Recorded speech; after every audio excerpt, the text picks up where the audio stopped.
region transistor act as an amplifier.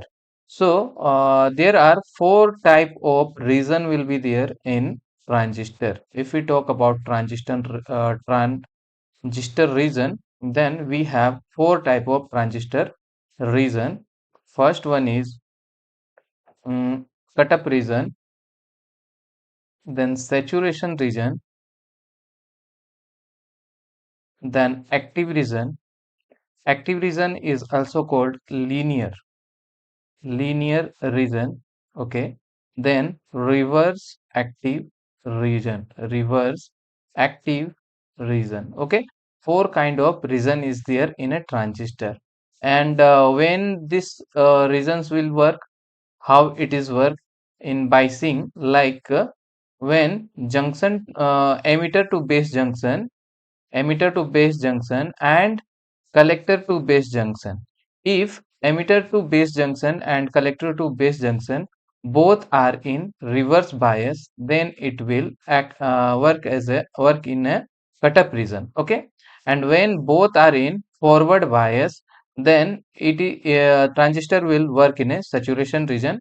When emitter to base junction is in forward bias and collector to base junction is in reverse bias, then transistor will work in a active region. Okay, and when this is in reverse bias, means emitter to base junction is reverse bias and collector to base is a forward bias, then in this case transistor is work in a reverse active region. Okay, so this condition you have to remember. From here also question may came. Okay, so this is about your transistor region, in which mode they will work, means which biasing they will work in a transistor region. Suppose in a question it will come like, if emitter junction is a forward bias and collector to base junction is in a forward bias, then which region transistor is working. So you have to give an answer in a saturation region. So like that question may come. Okay, apart from this application, now in different region application is there for a transistor. Like in a cut-up region, transistor work as a off switch. Okay, and saturation region it is work as a on switch. In active region it will act as a amplifier. Okay, and in a reverse active it will be attenuation. Okay, attenuation for a signal. So this is the application for all the region. So here they ask, in which region transistor act as an amplifier. So amplifier in active region it is working. So option A is the right answer. Okay, so you have to remember all these points. Now, a copper wire is 3 meter long and has a uniform cross section of 0.6 square mm. At room temperature, the resistance of the wire is 0.183 ohms. What is the resistivity of the material? So, resistivity means what? Rho. Rho is what? Rho is, R. If you see the formula for R, resistance is what? Rho L by A. Okay, this is the resistance formula, and this rho is called resistivity. So we can write from here rho equal to Ra divided by L. Okay, where this L is what? L is length of a wire, A is cross section area, and R is resistance. So R we know the value of R. Resistance of a wire is how much?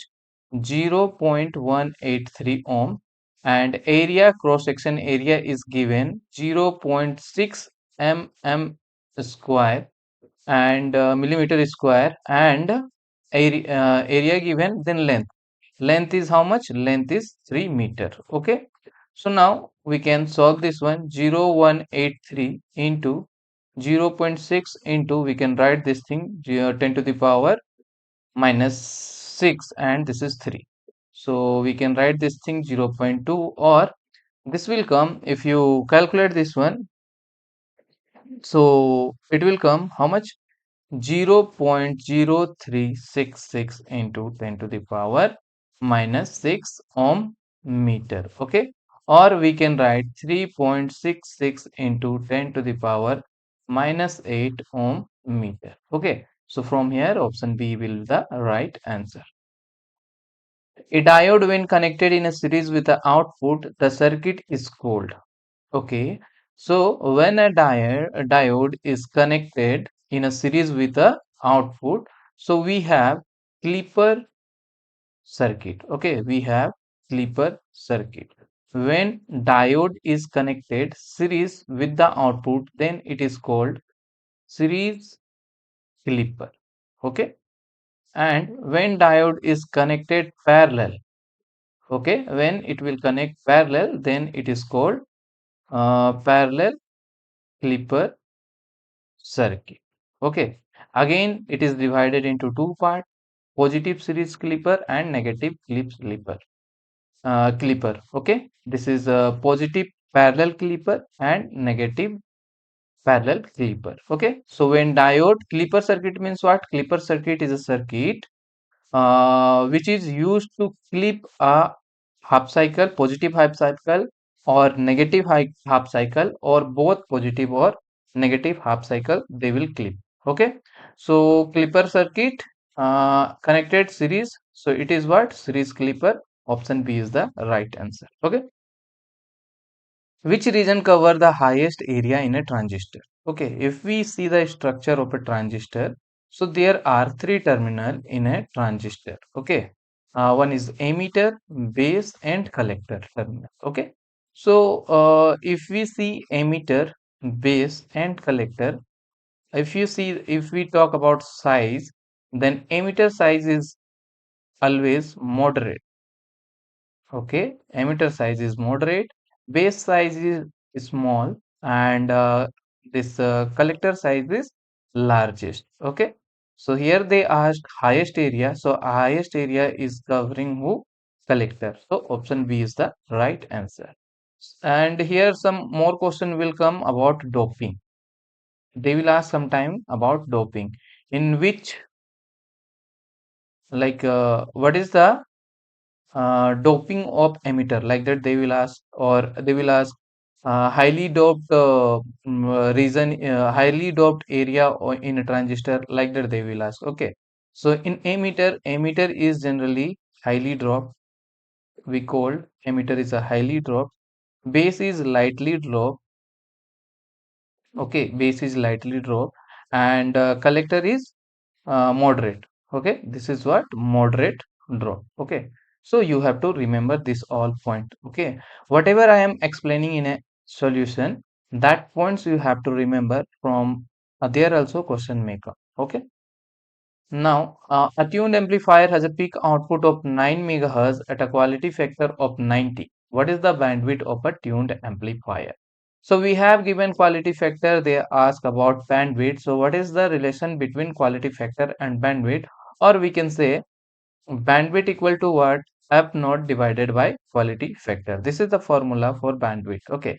F naught is what? F naught is frequency response. So we have given frequency how much? 9 megahertz, or we can write 9 into 10 to the power 6 hertz. Okay. And quality factor is 90. So we can write this thing 90 into 10 to the power 5 and 90. So it will come 10 to the power 5 hertz. Okay. Or 10 kilohertz. Okay, 100 kilohertz. 100 kilohertz. Option B is the right answer. Okay, and sometime they will ask question like that. What is the relation between quality factor and bandwidth? So bandwidth is inversely proportional to quality. Like that you need to give answer. What is the relation between bandwidth and frequency? So bandwidth is directly proportional to frequency. Like that you have to give answer in a resonance circuit. The phase shift between input and output of an emitter follower. So basically we have transistor configuration.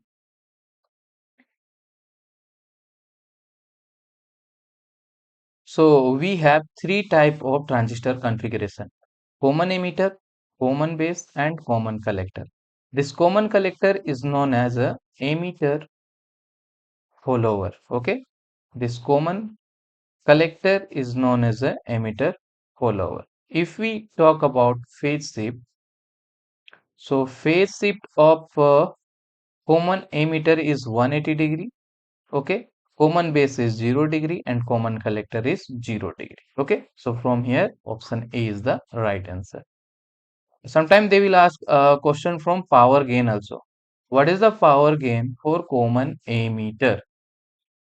So what is the power gain of common emitter is high. It has high power gain. Common base has common base has low power gain and common collector has moderate power gain. Okay, so this is about the what phase shift between input and output emitter follower. Here it will be moderate. Okay, common base is a moderate and this is low. Make it correction. Okay, power gain of a common emitter is high, power gain of common base is moderate, and power gain of common collector is low. Okay, this is the answer. Which among the following theorem can be applied at any active or passive network? So from these options, only this option B is there, Television theorem. Television theorem is applicable, means Television theorem can be applied in active or passive network or linear network, nonlinear network or time variant network or time invariant network. Okay, so this is tangent theorem is applicable for all type of network. Okay, like that Thevenin theorem is this is the answer option B. Thevenin theorem is applicable only for linear type network. Superposition is also applicable for linear network, and Norton theorem is also applicable for linear network. Okay, so this is the answer. What is the condition for the maximum power delivered for a source to its load? So for maximum power transfer, from maximum power transfer theorem, in a circuit maximum power will be transferred when load resistance is equal to a source resistance. This load resistance should be equal to a source resistance, or we can say load resistance is equal to RTH, RL equal to RTH. Okay, this condition they should follow, then maximum power can be transferred in a circuit. Okay, this maximum power transfer theorem is also applicable for maximum power transfer theorem will be applicable for linear network only. Okay, this thing also remember. Which among the following multivibrator is unstable in any state? So generally we have three type of multivibrator: astable multivibrator, bistable multivibrator, and monostable multivibrator. We have three type of multivibrator. So this astable multivibrator have zero state, zero stable state, zero stable state, or we can say zero stable state or unstable state. Okay, in a astable multivibrator. In bistable multivibrator, bi means two, so it has two stable state. It has two stable states. Okay, monostable, mono means one, so it has one stable state. Okay, so this thing you should remember.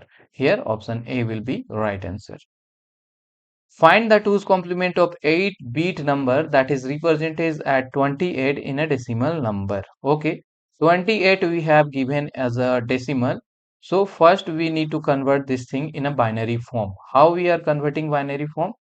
To means any decimal number to convert in a binary form, we have to follow division method. So divided by 2, so it will come 14. No remainder means 0. Okay, so 2, this is what 7, no remainder means 0. Again 2, so 6, it will come in 3 times, so 1 will be remainder. Again 2, so 2 will be in 1 time and 1 remainder. Okay, so from like this you need to write, means 1 1 1 0 0. Okay, this is the binary number, but here they told 8-bit number. So 8-bit number, this is 1, 2, 3, 4, 5. So we have to add 30 in left side. Okay, right side. Sorry, left side. Left side. So this is the binary representation of 28 decimal number. Now we have to convert this thing in a 2's complement. So for that, first you need to complete this thing in a 1's complement. For 1's complement, we have to make 0 in a 1 and 1 in a 0. Okay, 0, 0, 0. This one is 1. This is 1. Okay, like this. This is what? This is 1's complement. Okay, now for 2's complement, we need to add 1 here. So this is what? 1 plus 1 is 10. So this is 0 and 1 is carry. So 1 plus 1 again 10. So 0, 1 is carry. So 1 plus 0 is 1. Here 0, 0, 1, 1, 1. This is what? 2's complement, and this is option B is the right answer from here. Okay. Next, in digital transmission, the modulation technique that required the minimum bandwidth is. So there are generally we have three type of digital modulation technique in a digital transmission: PCM, DM, and DPCM. PCM means pulse code modulation, delta modulation, and delta pulse code modulation. So bandwidth will be maximum in PCM, pulse code modulation, and minimum in delta modulation, and DPCM, delta pulse code modulation, here it will be, you can say, moderate or less than PCM. Okay, so this thing you need to remember. Now next question: 150 ohm transistor, a 150 ohm transmission line is connected to a 300 ohm and resistance and to a 60-volt DC source with zero internal resistance. The voltage reflection coefficient at the load end and at the source of the transmission line are respectively. So we need to find what? Reflection coefficient. So reflection coefficient is what? Reflection coefficient we will represent in this symbol. This is J, and this is ZL minus Z naught divided by ZL plus Z naught. Formula will be like this. ZL is load impedance, and Z naught is characteristic impedance. So here it is given how much load impedance we have: 300 ohm minus this characteristic impedance we have given 150. So 300 plus 150 again. So it will be 150 divided by 450. So it will come 1 by 3. Okay, in a first case. Again, in a second case, they have told, and to 60-volt DC source with a zero internal resistance. In this case, resistance will be 0. Internal resistance is 0. That means our ZL will be 0. Load resistance is 0. Okay, and this is 150 divided by 0 plus 150, that is equal to minus 150 divided by 150, and this is equal to minus 1. So this is 1 by 3 and minus 1. Option D is the right answer. Okay, minimize the Boolean expression. We have to minimize this thing. So we can minimize this thing using K-map. Okay, you know all K-map. So this is what K-map I am going to solve for 4 variable 1, 2, 3, and 4. Okay, so this is what we can write A, B, and C, D like this.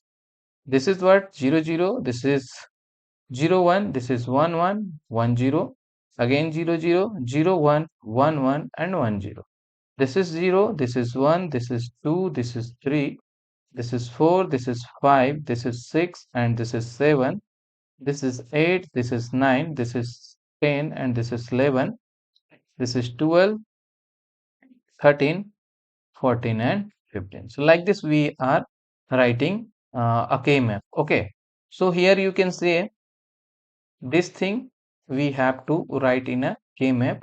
So 0, 0 here, 1, 1 is here, then 2, 2 is here, okay, then 6, 6, 6, 6, 6 is here, then 7, 7 is here, then 10, 10, 10 is here, then 14, 14 is here. So this will be come like this we have to fill. Okay. Now D is what? This is don't care. Okay, this is don't care. So we can put 3 as a don't care, 8, 8, 8, 8 is a don't care, then 11, 11 is a don't care, then 15 is a don't care. Now we have to make pair. So like this we can make one pair here. Okay, and this pair we can make here again, this two we can make.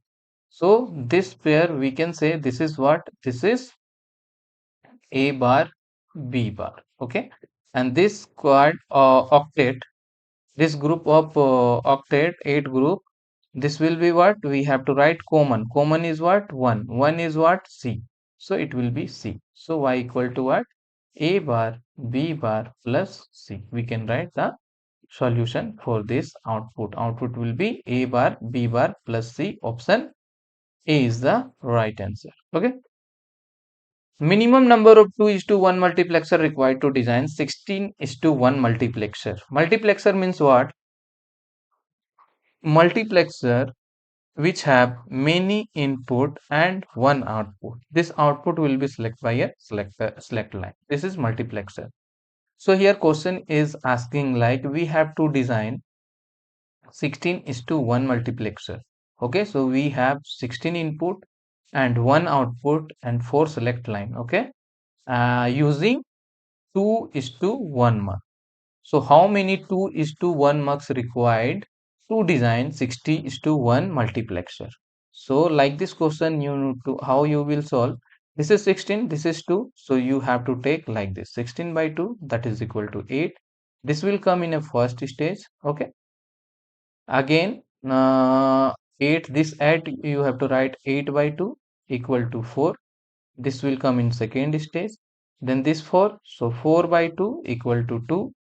This is third stage. Then again this 2. So 2 by 2 is 1. When till 1 you have to divide like this. Okay. This is fourth stage. Now this 8, 4, 2 and 1 you have to add. 8 plus 4 plus 2 plus 1 that is equal to 15. So 15 multiplexer required. 15 2 is to 1 multiplexer required to design 16 is to 1 multiplexer. Option C is the right answer. Okay. Here you remember one thing you can note down. This is for applicable for only 2 is to 1 multiplexer. Whenever anything is given, like using 2 is to 1 multiplexer, we can design 16 is to 1 multiplexer, 32 into 1 multiplexer, 8 into 1 multiplexer. Then like that, if they will ask how many 2 is to 1 multiplexer required to design 32 is to 1 multiplexer or 16 is to 1 multiplexer, then simply what you need to do, whatever you need to design. Suppose here 16 they ask, so 16 minus 1 is 15 is your answer. Okay. If they will ask 32 is to 1 you need to design, then directly 32 minus 1 is 31 is your answer. Like this you have to give answer for 2 is to 1 multiplexer. A super heterodyne receiver with a IF of 450 kHz is tuned to a signal at 1200 kHz. The image frequency is. So image frequency. Image frequency, if you see the formula for image frequency is what? Fs plus IF. Okay. Fs is what? Fs is incoming signal and IF is intermediate frequency. Okay. So we have incoming frequency how much? 1200 kilohertz plus intermediate 2 intermediate. This is the formula. Fi equal to Fs plus 2IF. So 2 into IF we have 450 kilohertz. So 1200 plus 900 equal to 2100 kilohertz will be your answer. Option D is the right answer. Okay. Next question. The short circuit impedance and open circuit impedance of a transmission line are 4 ohm and 25 ohm respectively, then characteristic impedance equals. So characteristic impedance is equal to what? Under root Z open circuit and Z short circuit. Okay, short circuit. So here we have everything. short circuit impedance and open circuit impedance we have given. Open circuit impedance is how much? 25, and short circuit impedance is 4 ohm. So 25 into 4 is 100, that is equal to 10 ohm is your answer, option A. Like that you will find question, simply formula where they will ask question. Okay. For a band limited signal with max frequency fx, the Nyquist rate is of signal is. For Nyquist rate, it is always fs is always greater than equal to twice of maximum frequency. Okay, and this is also called sampling theorem. Okay, this is also called sampling theorem. So here option D will be right answer. Fs should be always greater than equal to twice of maximum frequency. Now gray code for 1101 is given by. So we have binary number 1101. We have to convert this thing in a gray form. Okay. So for gray conversion, we have to apply XOR operation. A XOR B. We have to apply XOR operation. So in XOR operation, whenever we have a single high we have, then only one in a like in for XOR operation, if both is equal, then it will be 0. Okay, like 0 0 means 0, 1 1 means 0. If any one is high, then output will be high. This is XOR operation. So here see, this is 1 1 0 1. This is binary format.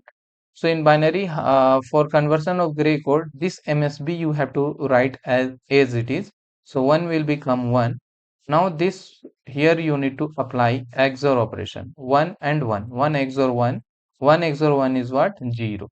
Then again 1 XOR 0. This 1 and 0. 1 XOR 0 is what? 1. Then again 0 and 1. 0 and 1 is what? 0 and 1 is 1. So this is your gray conversion of binary code. This is option B is the right answer. Suppose they will ask like gray to binary. Okay, it is given 1011. They have given gray, and you have to convert this thing in a binary. So how you will solve? Again you have to do XOR operation. But how you will do XOR? MSB you have to write as it is. Okay, then this output to this input you have to apply XOR operation, means 1 and 0. So 1 and 0 is what? 1. So it will be 1. Then again this 1 to 1 you have to apply XOR operation. So 1 and 1 is what? 0. Then again you have to apply 0 and 1 XOR. So 0 and 1 is 1. So see, this we got our question. So this is binary. Like this you have to convert gray to binary and binary to gray. Okay. Now the Fermi level of p-type semiconductor is, if we see energy band diagram, so energy band diagram is like this. This is what? Balance band. This is what? Conduction band. So in between it will like if Fermi level here, in between Fermi level there are three conditions for Fermi level. Okay, see, there are three conditions for Fermi level.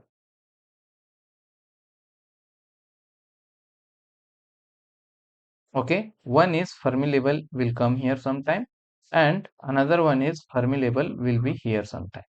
Okay, so whenever Fermi level is between the conduction band and valence band, then it will be intrinsic semiconductor. Okay, intrinsic semiconductor. When Fermi level is just above the valence band, then this is for p-type semiconductor. When Fermi level is below the conduction band, then this is for n-type semiconductor. Okay, so from here p-type Fermi level is just above the valence band. Okay, this three diagram you have to remember, from any part question will come. Okay, Farad capacitor is connected to a 50-volt battery. How much electrostatic energy is stored in the capacitor?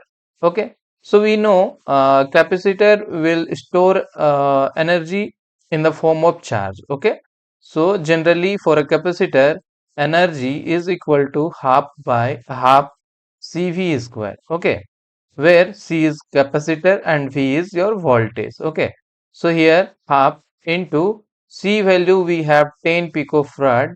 Okay, 10 pico means we can write 10 to the power minus 12, and V square voltage we have 50 volt, so 50 square we can write 50 into 50. Okay, like that we can write. Now we need to do simple calculation from here. We can write this one 5 here. Okay, so now 5 into 50 into 50, so 12500 into 10 to the power minus 12 joule we can write like this. Okay, now we can do one more thing here. We can write this thing 1.25 into 10 to the power 4 into 10 to the power minus 12, we can write like this also, and this we can write 1.25 into 10 to the power minus 8 joule, which is option B. Okay, 1.25 into 10 to the power minus 8 joule. So this is your answer, energy. Okay, option B is your answer. For H parameter, the condition for symmetry is, okay, so in two-port network, if we talk about two-port network, okay, in two-port network we have some parameters. Okay, generally like this question they are asking in a two-way. Okay, just remember this table. Sometime they will ask condition for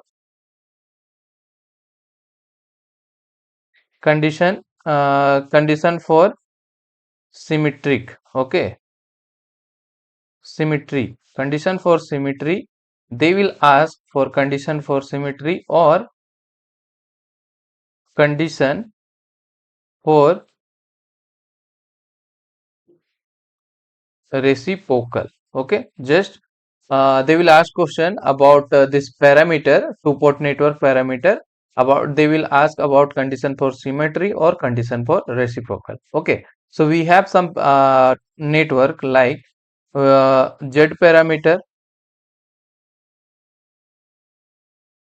Okay, we have Z parameter, we have Y parameter, we have H parameter. Okay, and we have A, B, C, D parameter. Okay, so in that, if they will ask in for Z parameter, what is the condition for symmetric? Then you can say Z11 equal to Z22. Okay, for symmetry. And if they will ask for reciprocal, then it will be Z12 equal to Z21. This is for Z parameter. Okay. If question will come for Y parameter, then Y parameter condition for symmetry will be Y11 equal to Y22, and same for reciprocal, it will be Y12 equal to Y21. Okay, just remember this thing. Now for H parameter it will be H11 H22 minus H12 H21 equal to 1. Okay, this is the condition for symmetry in H parameter. Okay, and for condition for reciprocal in H parameter, it will be H 12 equal to minus H21. Okay, and for ABCD parameter for symmetry it will be A equal to D. Okay, and for reciprocal it will be A AD. Okay, AD, it will be AD minus BC, AD minus BC equal to 1. So this is the condition for symmetry and condition for reciprocal in two-port network parameters. Okay, just remember this all things because question will come from anywhere. Now in this question they have asked in H parameter the condition of H parameter, condition for symmetry. So condition for symmetry will be H11 H22 minus H12 H21 equal to 1. So option B is your right answer. Okay, calculate the inductance. Calculate the inductance of a coil that induce 150 volt when a current changes at the rate of 3 ampere per second. Okay, so generally we will find voltage. If you see the formula for voltage across inductor, okay, voltage across inductor, that sorry, V equal to L di by dt. Okay, this is the formula for calculate the voltage across the inductor, where L is what? L is here inductor, okay, inductance, and di by dt is what? Rate of change of current. Okay, now here we have voltage, we have given 150 volt, inductance we need to find, okay, and rate of change of current, we have the current change at the rate of 3 ampere per second, so it will be 3. Okay, so from here we can calculate L equal to 150 by 3 and it will be 50 Henry. Okay, the unit of inductance is Henry, so 50 Henry we got. Option A is the right answer from here. Okay, now next one, find the current through the 20 ohm resistor. Okay, this is 20 ohm, they are asking current value from here. So from this circuit we can apply, if we can apply here KCL in this node, then we can easily calculate the current in 20 ohm. Okay, now we know KCL. KCL is what? Kirchhoff current law. So in this, the summation of current meeting at a node is equal to 0. So current is flowing like that, then it will be going like this in this node and it will be going like this in this node. So we can say this is I1, this is I2 and this is I3. Okay, in this meeting in this node. KCL means what? Summation of I equal to 0. This is what? This is KCL. Now, if we put so summation of I, that is I1 plus I2 plus I3 is equal to 0. We can write like this. Now I1, what is I1? Here we can consider this one, this node as a VA, okay, or V simply. So V minus 10 volt divided by current is what? Or resistance is 2, okay. I equal to V by R, so V minus 10 by 2, then again plus I2. In I2 we have V divided by resistance is 20 ohm, so it is 20 ohm. Now plus I3. In I3 it is V here, so V, and here sign you can see this is minus, this is plus, so here it will come plus 20, okay, plus 20 divided by 4 ohm equal to 0. Okay, now you can solve easily this thing. This is V by 2, we can write like this, then 10 by 2 plus V by 20 plus V by 4 plus 20 by 4 equal to 0. So it will be 5 and this will be also 5. Okay, this is minus, this is plus, so we can do eliminate this thing. Now here V by 2 plus V by 20 plus V by 4 equal to 0. Okay, now we can take LCM. LCM will come 20. So here it will be 10V plus this one V and plus this one will be 5V equal to 0. Okay, now you can calculate this thing will come how much? 16V divided by 20 equal to 0. Just this 20 will go that side, so 16V equal to 0 or V equal to, we can say, 0 volt. Now we are getting V equal to 0 volt. Now we need to find I. Okay, I means I2 we need to calculate because they are asking current through this 20 ohm resistor. So in this 20 ohm I2 current is going on. So I2 is equal to what? I equal to V by R. So that is equal to 0 divided by 20, or this will be 0 ampere. So option A is your right answer. Okay. Determine the Thevenin equivalent resistance and voltage respectively across terminal A and terminal B for the given electric circuit. So generally we need to find the VTS and RTS for the given circuit. Okay. First we are going to see, first we will calculate RTH. So for RTH, what we will do for calculation of RTS, generally whatever voltage source is there, if we have voltage source, then it will be, we have to make short circuit, and if we have current source, then we have to make open circuit. Okay, this is the rule for solving RTH and VTH. So here this is voltage source, this is current source. Okay, so now voltage source will be become short circuit, and here resistance will be like this, and this will be your open circuit. Okay, now here one more resistance is there, and this is one resistance.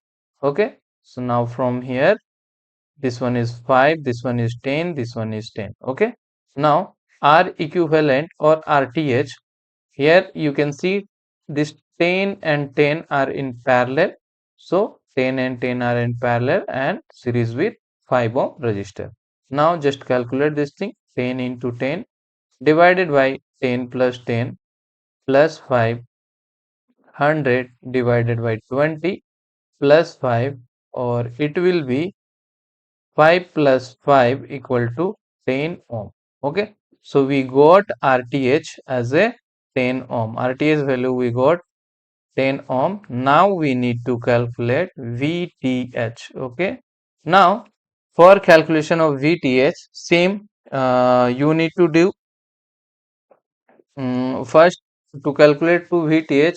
What we will do, we will make one source. Either we will change this thing in a voltage source only, because in the circuit we have voltage source and current source. Okay, both we have. So first we are going to convert this thing either in a voltage source or a current source. We will make a single source. Okay, so for that, here we have current source, we are going to change this voltage source in a current source. So for converting this current source, we have voltage and resistance. So I equal to what? I equal to V by R. Okay, I equal to V by R. So this circuit we can reform like this for VTH. Now we are going to calculate, and this circuit we can redraw again as a, this thing we will change as a current source. Okay, so this resistance will come in a parallel, and here we have already current source. Okay, this thing again we have resistor here, and here we have one resistor. Okay, so here this is 5 ohm, this is 10 ohm, this is 4 ampere, and this is 10 ohm, and here how much current it will come? I equal to what? I equal to V by R. I equal to V by R.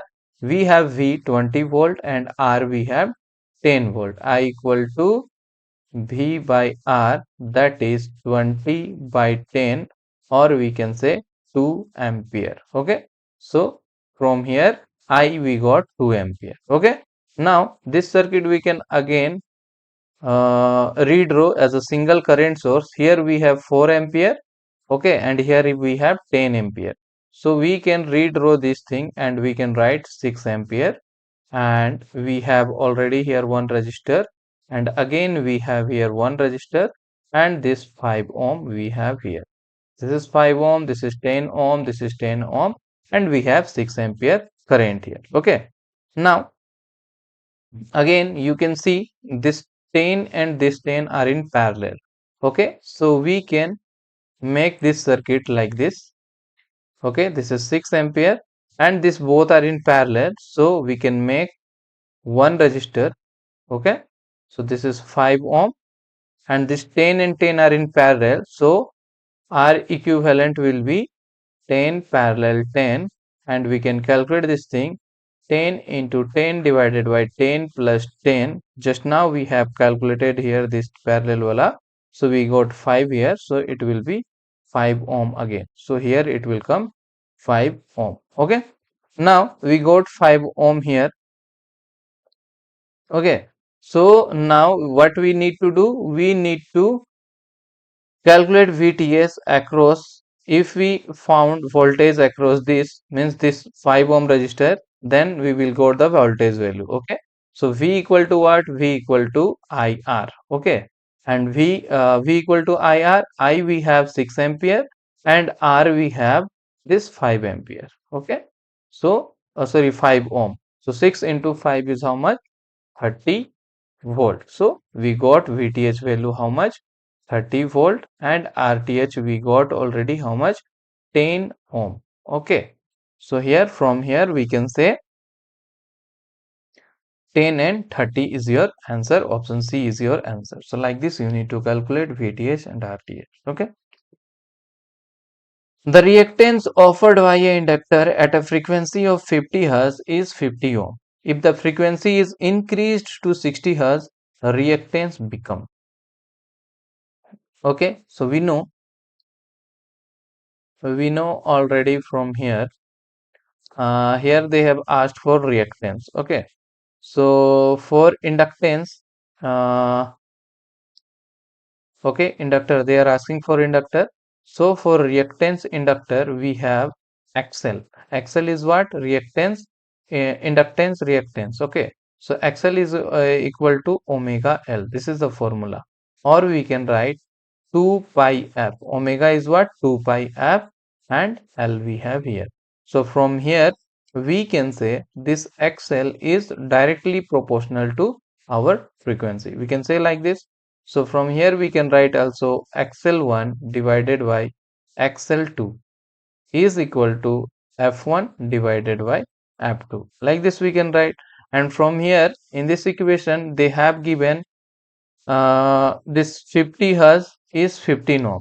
Inductor of a frequency, the reactance offered by an inductor at a frequency 50 Hz is 50 ohm. Means we have XL1 is 15 ohm, and for that frequency we have 50 Hz. Okay.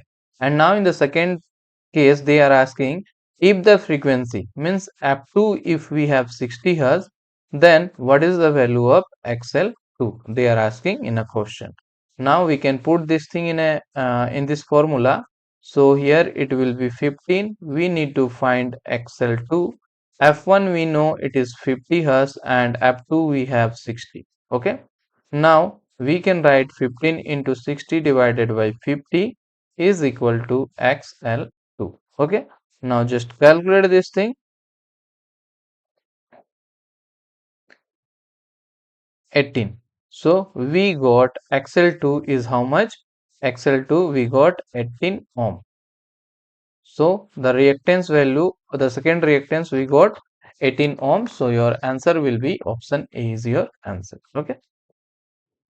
Determine the node voltage corresponding to the node A, B for a circuit given below. So we have this circuit. We need to find what we need to find. We need to find the voltage across A and B. Okay, voltage across A and B we need to find. Okay. So here we can see, as you can see this node A, we can consider this is VA. Okay, voltage A, this is VB, voltage B. So you can see this VA is directly connected to the ground. Okay, directly connected to the ground. So we can say this VA is how much? VA is 0 volt because it is connected to ground. So we have VA. We can say VA is 0 volt. Now we can apply, we need to find IA first. So we can apply KCL at node A. Okay, if we apply KCL at node A again, so we can write this thing VA minus 6 volt divided by 10 ohm from this side. Okay, this is VA 6 volt divided by 10 ohm. Now plus, from here we have already current IA. So IA this one, and this side we have current 5IA. So we can write 5IA equal to 0. Okay. Now VA we know it is 0 volt minus 6 by 10 plus this one IA and 5A, 5IA we can write this one 6IA equal to 0, and here we can write this thing minus 0.6 plus 6IA equal to 0, or we can say 6IA equal to 0.6, or IA equal to 0.6 by 6, that is equal to 0.1 ampere. Okay, so from here we got the value of IA is how much? IA we got 0.1 ampere. Now in a question they ask VAB value. Okay, VAB is what? So V equal to what? IR we know. So here VA minus VB equal to IR. I how much? I is we need to find across A, B, okay, A and B. So in this side current is how much? Current is 5 IA. It is going on 5 IA and 20 ohm resistance we have. So I value we have, current is 5 IA and resistance we have 20 ohm. Okay, from here this is 0 volt and this VB we need to find. So here we can see 5 IA is how much? 5 IA. 5 IA we got 0.1. Okay, this is what VA minus VB we need to find. So 0.1 equal into 20. Okay, IA is 0.1. So here we put 0.1.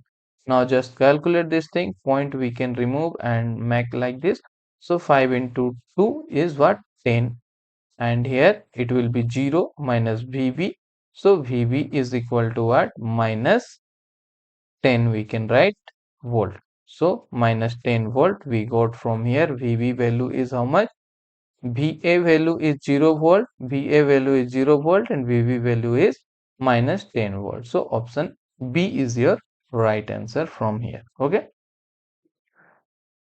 At resonance, inductive reactance is equal to. At resonance, inductive reactance is equal to. So for the resonant circuit, for a for a electric circuit,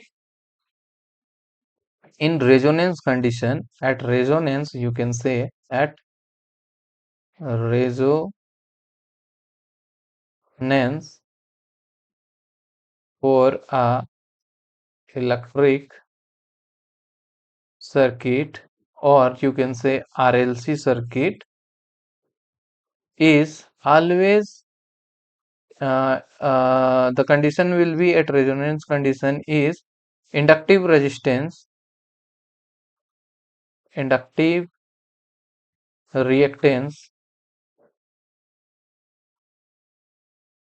is equal to capacitive reactance. Okay, capacitive reactance. Just remember this thing. This we are denoting as a XL and this we are denoting as a XC. XL is equal to XC at a resonance condition. Okay, so from here we can say capacitive reactance. The reactance of a 3 farad capacitor when connected to a DC source as shown in the figure will be. Okay, so here they have asked about, we need to find the reactance we need to find. Okay, so for reactance, as now we have seen reactance, they are asking capacitance reactance. Okay, capacitor reactance. So for capacitive reactance we know this is XC. Okay, and XC is equal to 1 by omega C, or we can say 1 by 2 pi FC. This is the formula for calculating reactance. Okay, capacitive reactance. So here they have mentioned DC source. Okay, here they have mentioned like this capacitor are connected with the DC source. So as we know, if DC source is there, if it is connected with a DC source, so for DC source our frequency will be 0 in a DC source. When supply is a DC source, so on that condition our frequency will be goes to 0. So here we can write 2 pi into FV is 0 and C we have 3 farad. So here it will be 1 by 0 and it will be infinite. So from here option B is your right answer. Okay. What will be the Norton resistance between terminal A and B in the given electric circuit? So this circuit we have given, we need to find the Norton resistance. Okay. So same we need to do here. Again, if voltage source is there, we have to make short circuit. Okay, we have to make short circuit. So now this resistor will this diagram we can redraw like this. Okay, this is your redraw diagram. This is 4, this is 2, this is 6, this is 2, and this is 4. Okay, so from here again we can see this we can write like this because both are in series, and here also it is in series. So this is your 6 ohm, this is in 6, and this is your again 6. These are in series, so 4 plus 2 is 6. Here also it is in series, so 4 plus 2 is 6. Okay, so now from here we can find easily R equivalent. So R equivalent is how much? This 6, this both are in parallel, so 6 parallel 6, and this 6 is are in series. So 6 parallel with 6, and this is series. So again 6 into 6 divided by 6 plus 6. So it will be 36, and it is 12 plus 6, it is 3 times. So 3 plus 6 is equal to 9 ohm is your answer, option C. Okay, like this simple calculation you need to do. When the condition for the maximum power transfer is satisfied in the circuit, then the power transfer efficiency is what? So generally for a maximum power transfer, any circuit, it will be goes to maximum, it provide maximum power transfer where RS means source resistance is equal to load resistance, or you can say RTH is equal to load resistance. This is the condition for maximum power transfer. And in this case, the efficiency of a maximum power transform is should be 50.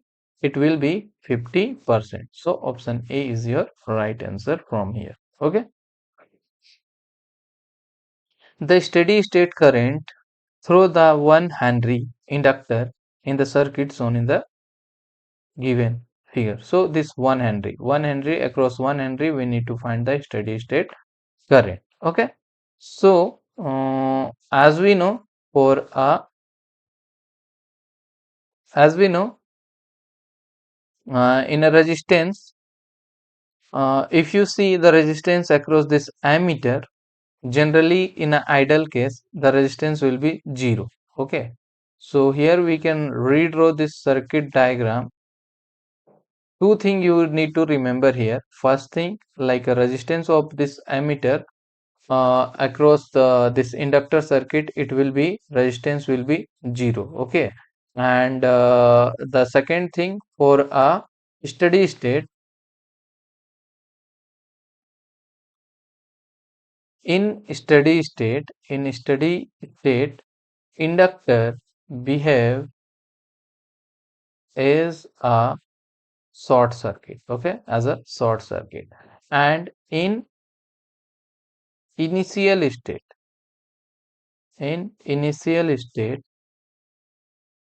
inductor behave as a open circuit. Okay, so here they have mentioned about a steady state. So in this case, inductor will be goes in a short circuit form.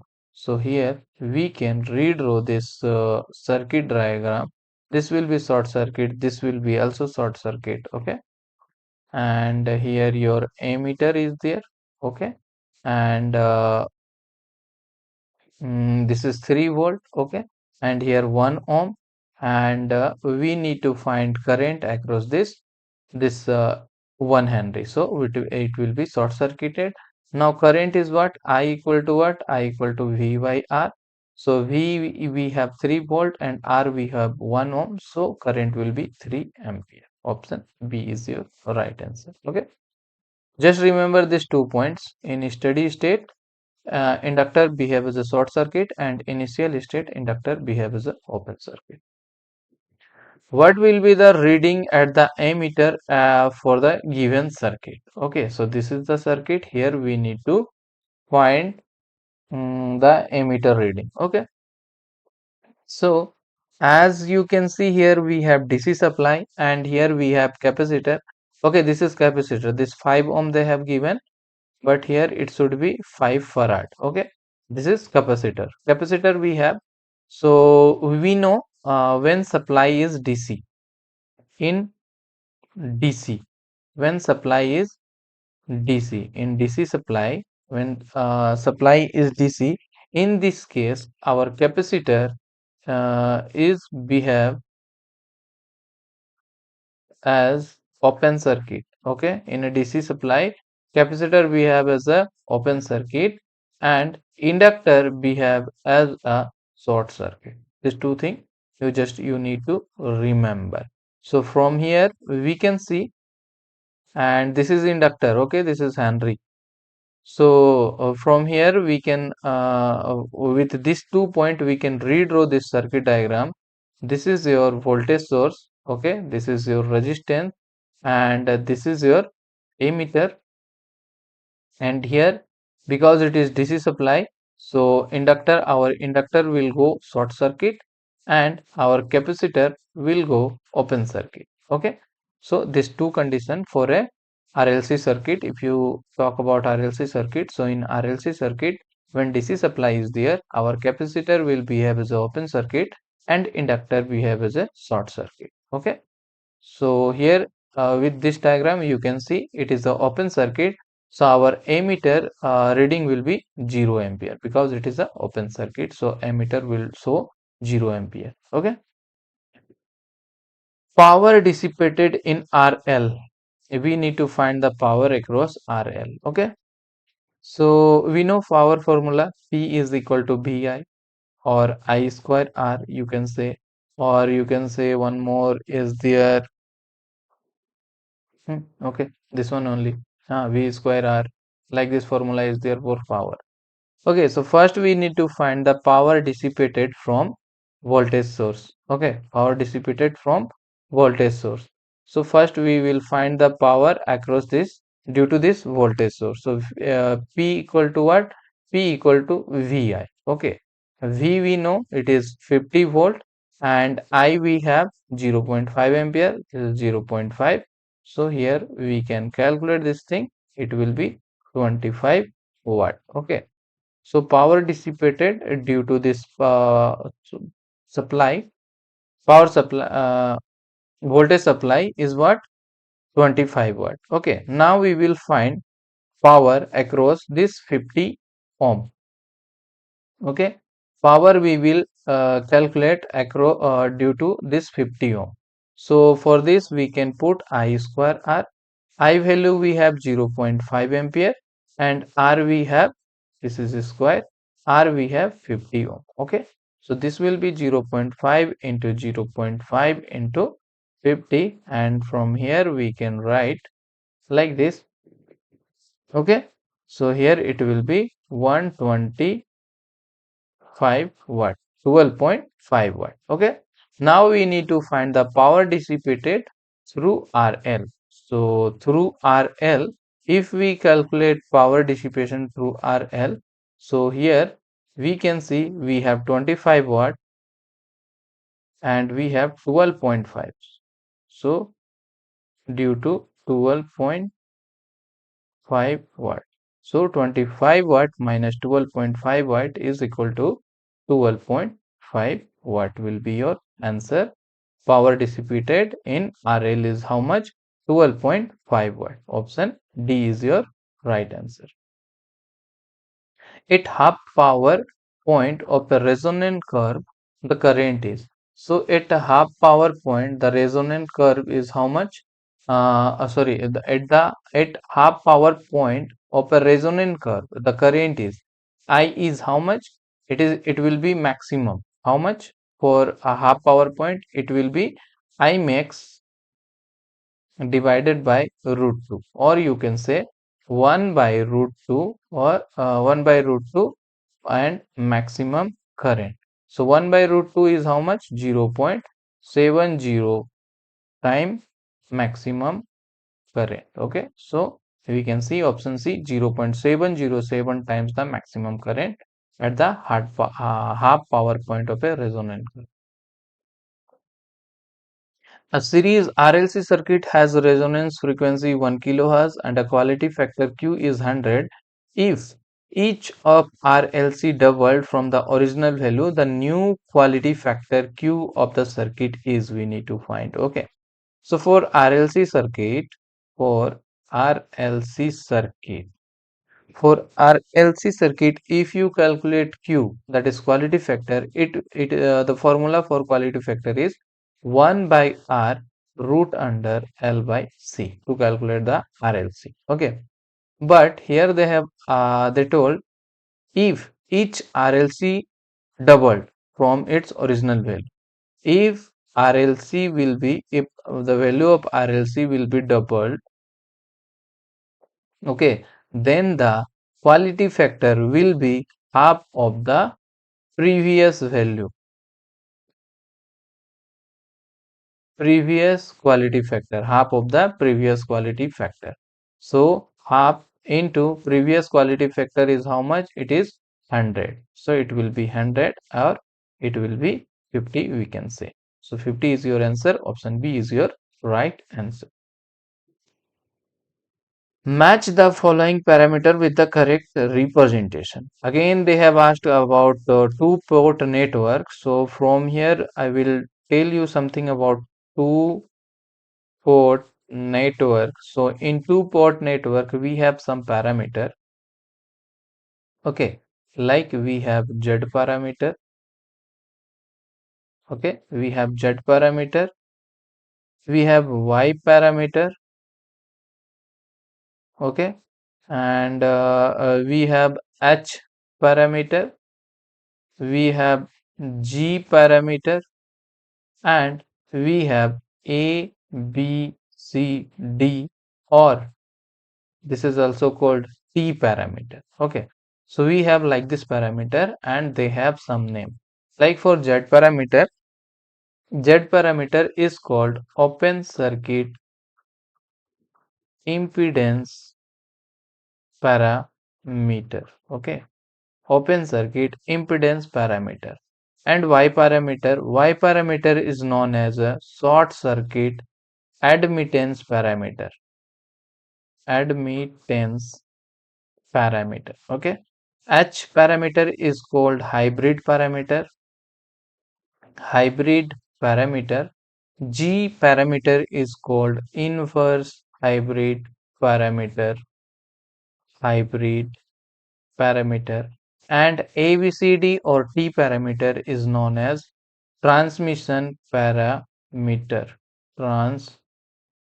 Transmission line parameter. Okay, just remember this 5 parameter name, because in the question they will ask like this question, like what is the name, what is also known, Z parameter is also known as what?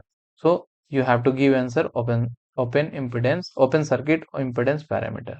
Like this you have to remember this thing. So from here you can match.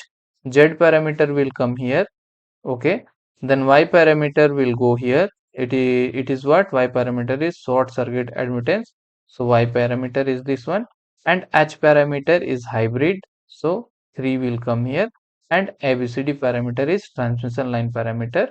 So 4 will come here. Okay, so from here you can say option B is your right answer. Correct. 2, 3, 4. Huh. This is correct answer. Okay. Hmm. Which of the following is applicable to non-linear network? Okay, so we have some theorems like Thevenin theorems, Norton theorem, superposition theorem, and maximum power transfer theorem. So always remember, Thevenin theorem is applicable to only linear network. Okay, linear network. Norton theorem is also applicable to only linear network.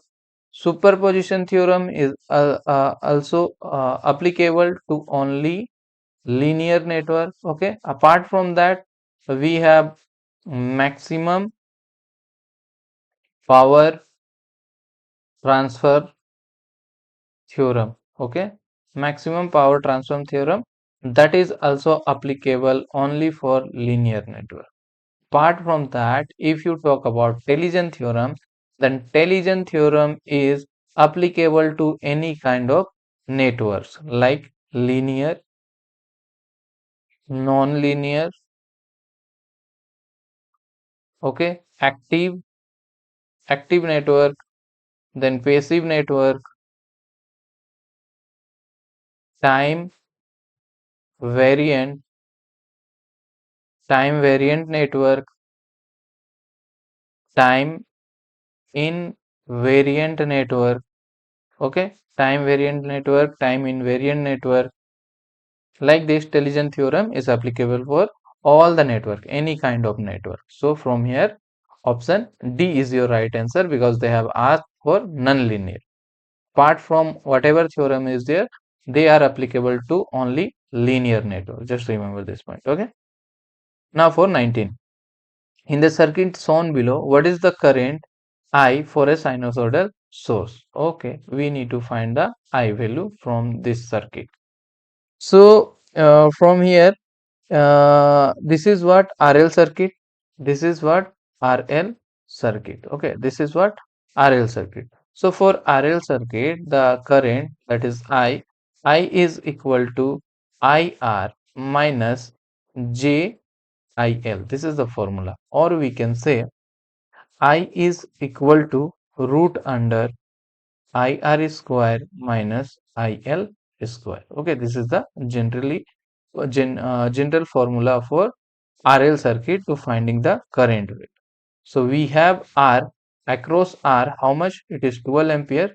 So this will be 12 square, and across L it will be 16 ampere. So this is 16 square. Okay. Now we need to do simple calculation here. 144 minus 256, that is equal to, sorry, it will be plus. Okay, this is plus.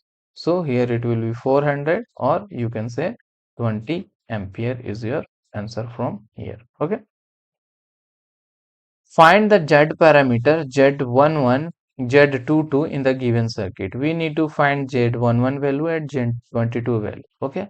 If you see the general formula for Z parameter, if you see the formula, it will be V1 equal to Z11 I1 plus Z12 I2, and V2 is equal to Z21 I1 plus Z22 I2.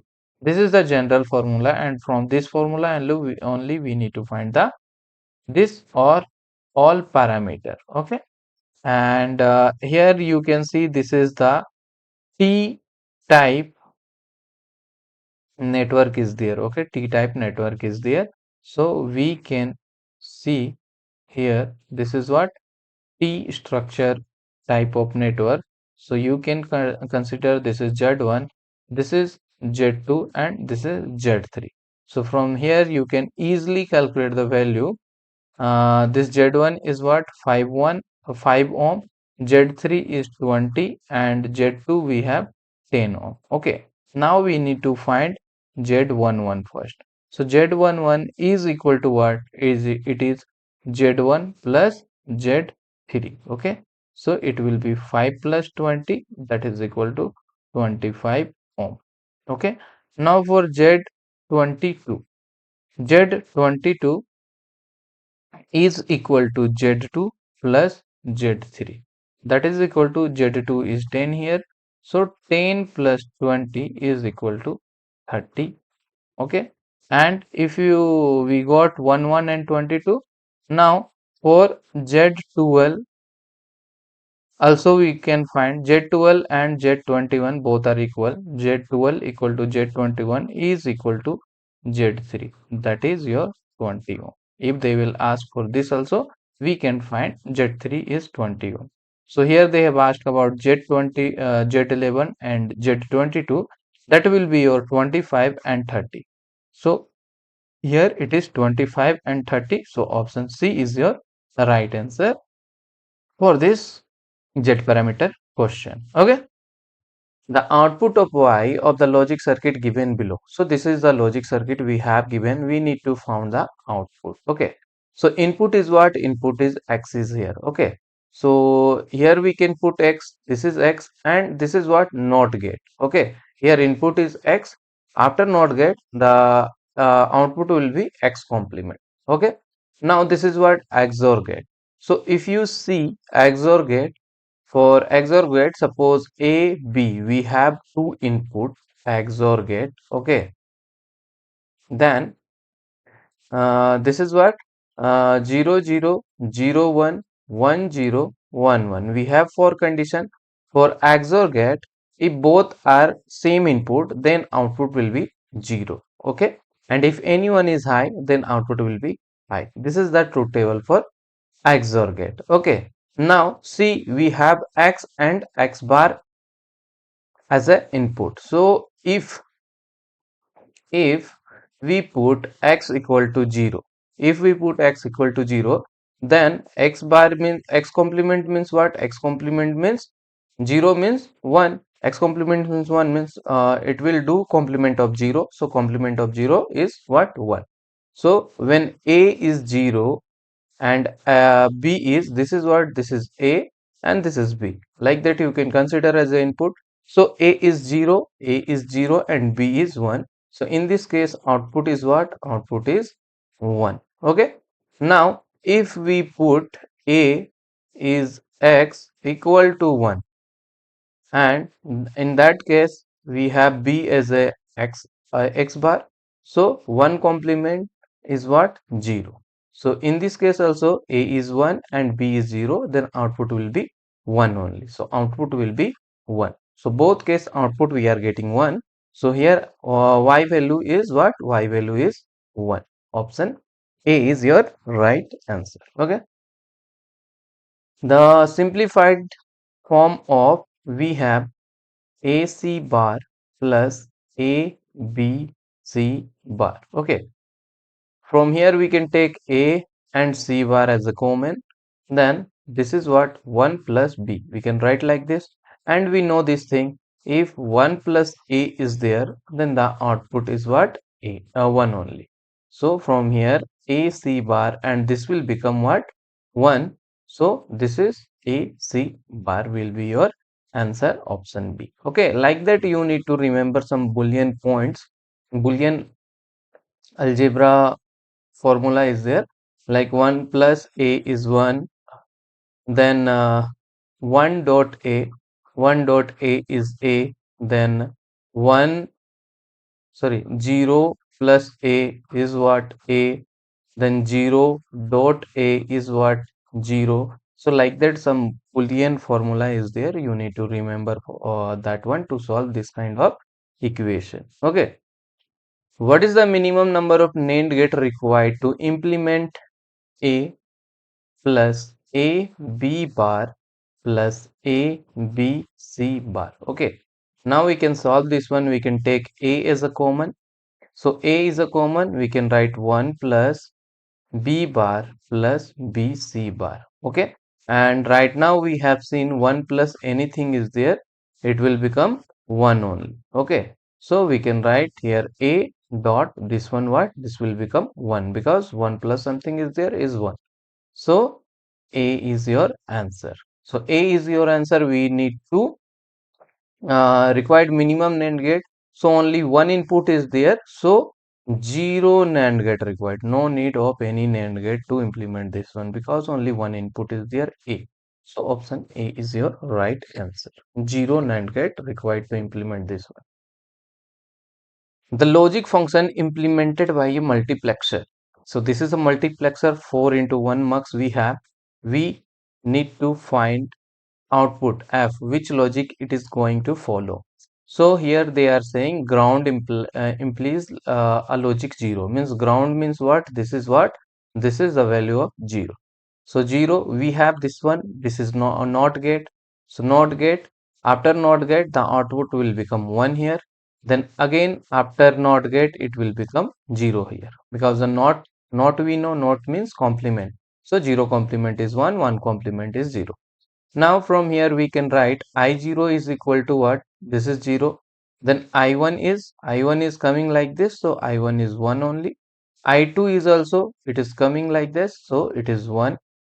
And I3 we have from here, so this is 0. Okay, we got the value of I0, I1 and I2, I3.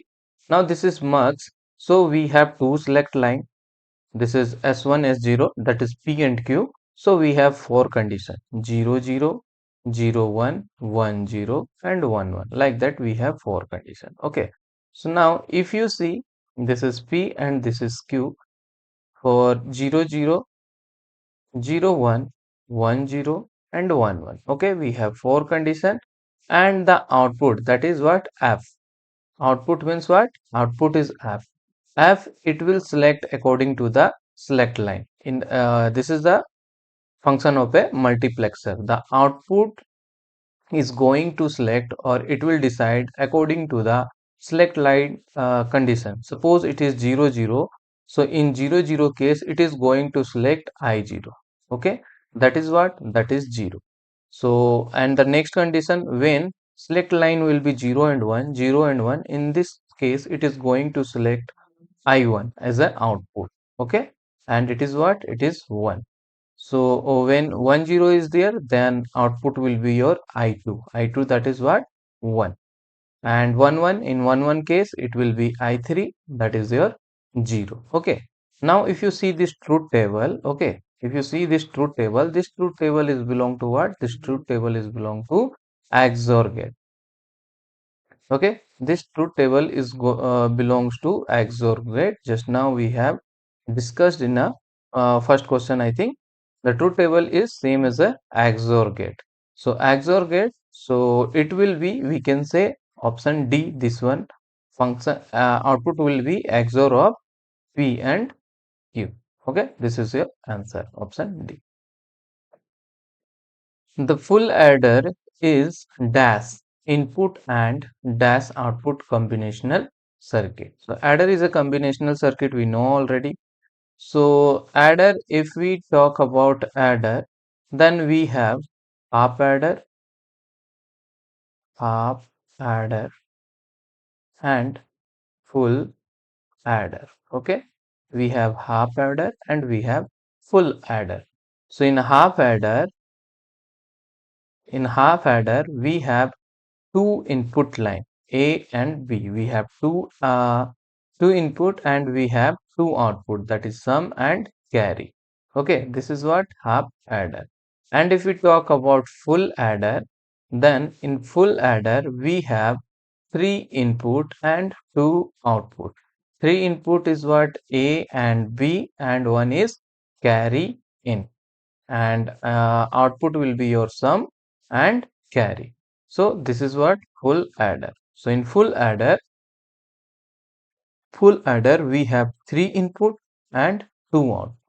Okay, we have three input and we have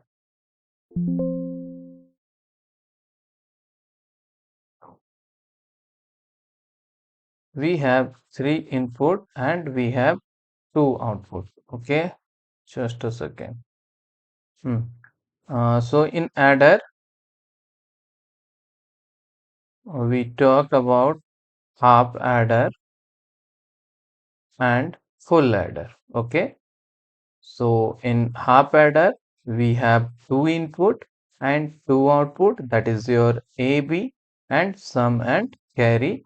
Like that in full adder we have three input, that is A, B and carry in, and output will be your sum and carry. Okay, this is your half adder, this is your full adder. So in question they have asked for full adder. So in full adder, three input is there and two output is there. So option D is your right answer. In a parallel shift register and serial shift register, the number of clock pulses required to enter a byte is dash and dash respectively. So they are asking about parallel shift register and serial shift register. So we have shift register. If we talk about shift register, so we have four kind of shift register. First serial in, serial out, serial in, serial out, serial in, parallel out, then parallel in, serial out, and parallel in, parallel out. Four kind of shift register we have in a digital electronics. So in a parallel shift register, the number of clock pulses required in a parallel. First we talk about in parallel, then in a parallel shift register, we need 8 bit. Means here they have asked about a byte. Okay, a byte is what? One byte is equal to 8 bit. So for 8 bit we need only one clock pulse in a parallel circuit. Okay, we need only one clock pulse for 8 bit data. And for serial, or for serial shift register, for a byte, that is 8 bit, for each bit we need each clock pulse, means 8 clock pulse we required for 8 bit. Okay, we required 8 clock pulse for 8 bit data. So from here it will be, answer will be your B, 1 and 8, 1 clock pulse and 8 clock pulse required for a parallel shift register and serial shift register. Okay, if the present state is 0 and the next state is 1, then if the present state is 0 and next state is 1, then what is the condition for a JK flip-flop? It is given in our option. You can say it is what? JK flip-flop. So if you talk about excitation, okay, excitation table of JK flip-flop. Okay, if you see excitation table for JK flip-flop, then it will be Qn, that is your present state, and Qn plus 1, that is your next state. So for that, the condition for JK is what? So we have 0 0, 0 1, 1 0 and 1 1. Okay, for condition is there. In that case, when present state and next state, when present state is 0 and next state is 0, in this case J is 0 and K will be don't care.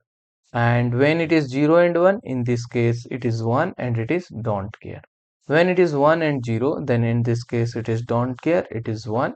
When it is 1 1, then in this case it is don't care, and this will be 0. Okay, so here they have asked about present state is 0 and next state is 1, then in this case J will be 1 and K will be don't care. Okay, J will be 1 and K will be don't care. So your option 1 is a, I means A is a right answer. Okay. When we will talk about JK flip-flop, then some points you need to remember about JK flip-flop, like race around condition.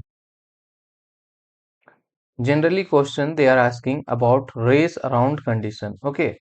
Race around condition. In which flip-flop race around condition occur? So answer will be JK flip-flop. In which case race around condition, in which flip-flop race around condition occur? So it will be JK flip-flop. And what is the condition for this? When J and K both are 1 1, in that case it will be toggling, in toggling state. So that is your race around condition. To overcome a race around condition, what flip flop we are using? So that is your master flip flop. Okay, master flip flop, master slave. Okay, master slave flip flop is used to overcome the race around condition. Okay, just remember this 2 point. Okay, this 2 point you need to remember. The 2's complement of the binary number, we have 0, 0, 1, 1, 1, 1, then 0, 0. This is the binary number. Now we need to convert, we need to find 2's complement. So for 2's complement, first we need to convert this thing in a 1's complement. So 1's complement, how we are doing 1's complement? 1's complement is nothing, just you need to do a complement of a number. Like it is 0, so make it 1, 0, 1. 1 means 0, 0, 0, 0. Then again 0 means 1, 0 means 1. Now for 2's complement, we need to add 1 here. So just add 1. So it will be 1 plus 1 is what? 10. That is a 0. Now carry is what? Carry is 1. Then again 1 plus 1 is 10.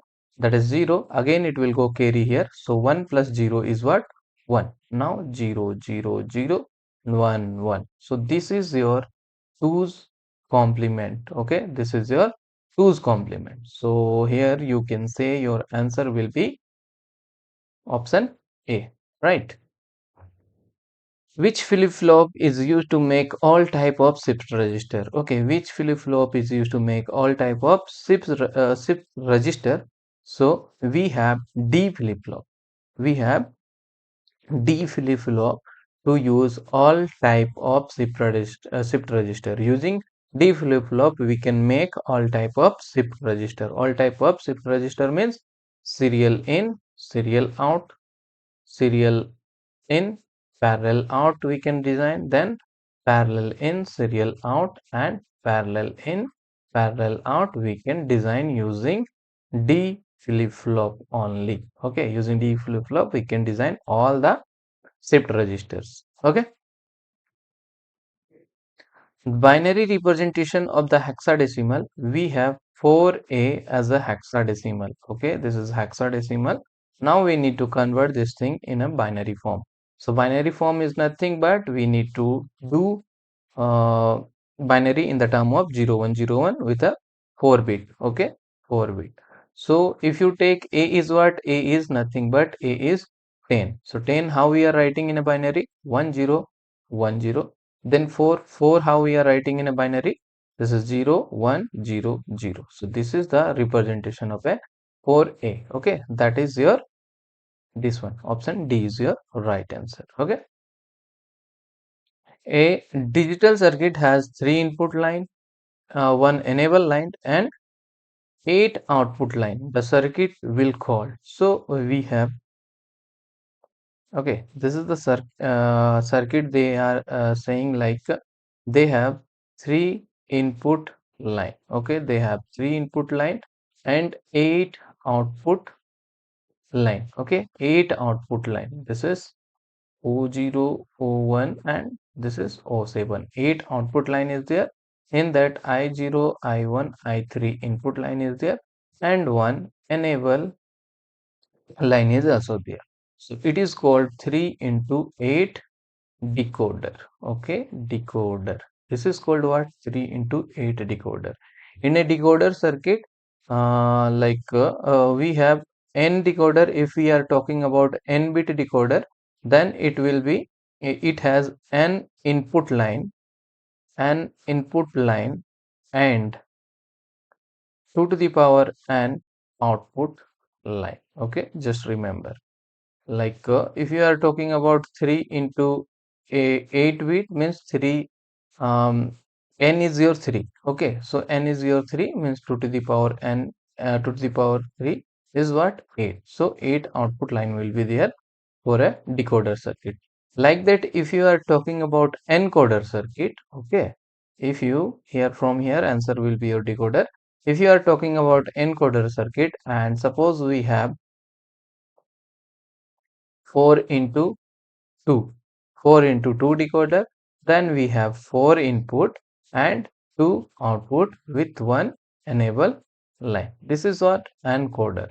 Encoder. Here encoder in this case 2 to the power n input line will be there, input line, okay, and n output line will be there. Okay, just opposite encoder and decoder.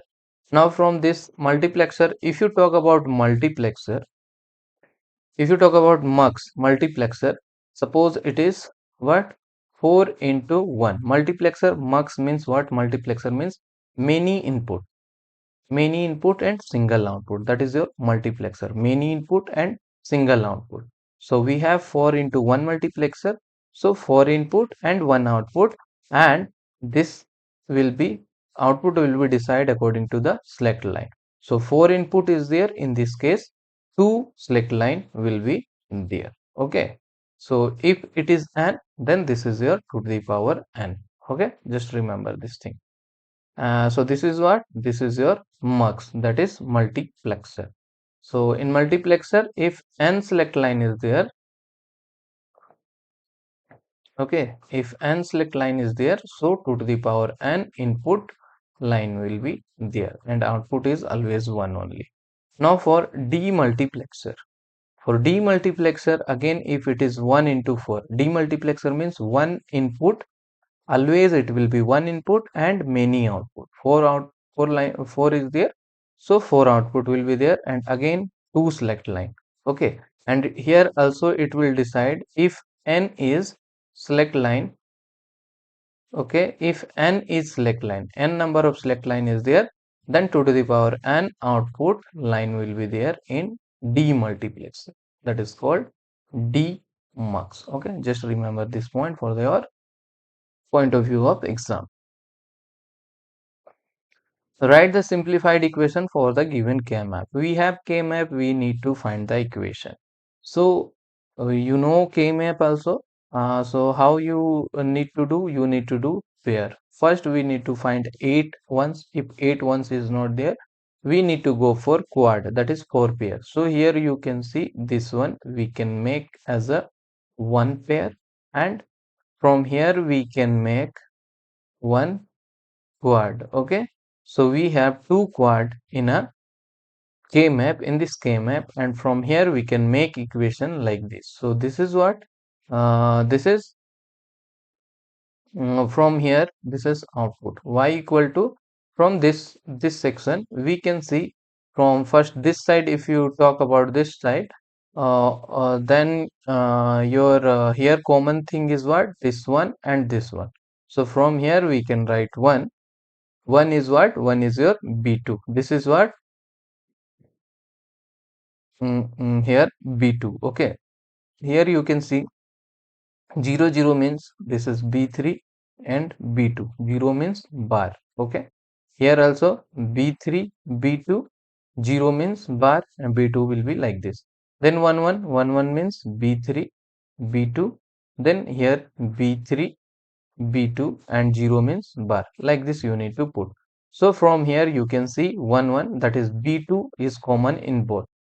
B2 is common, so we can write here B2, and from this side. Now from this side common thing is 0. Okay, common thing is 0.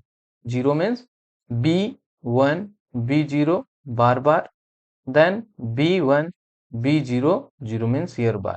So B1 bar is common, so we will write here B1 bar. Now plus.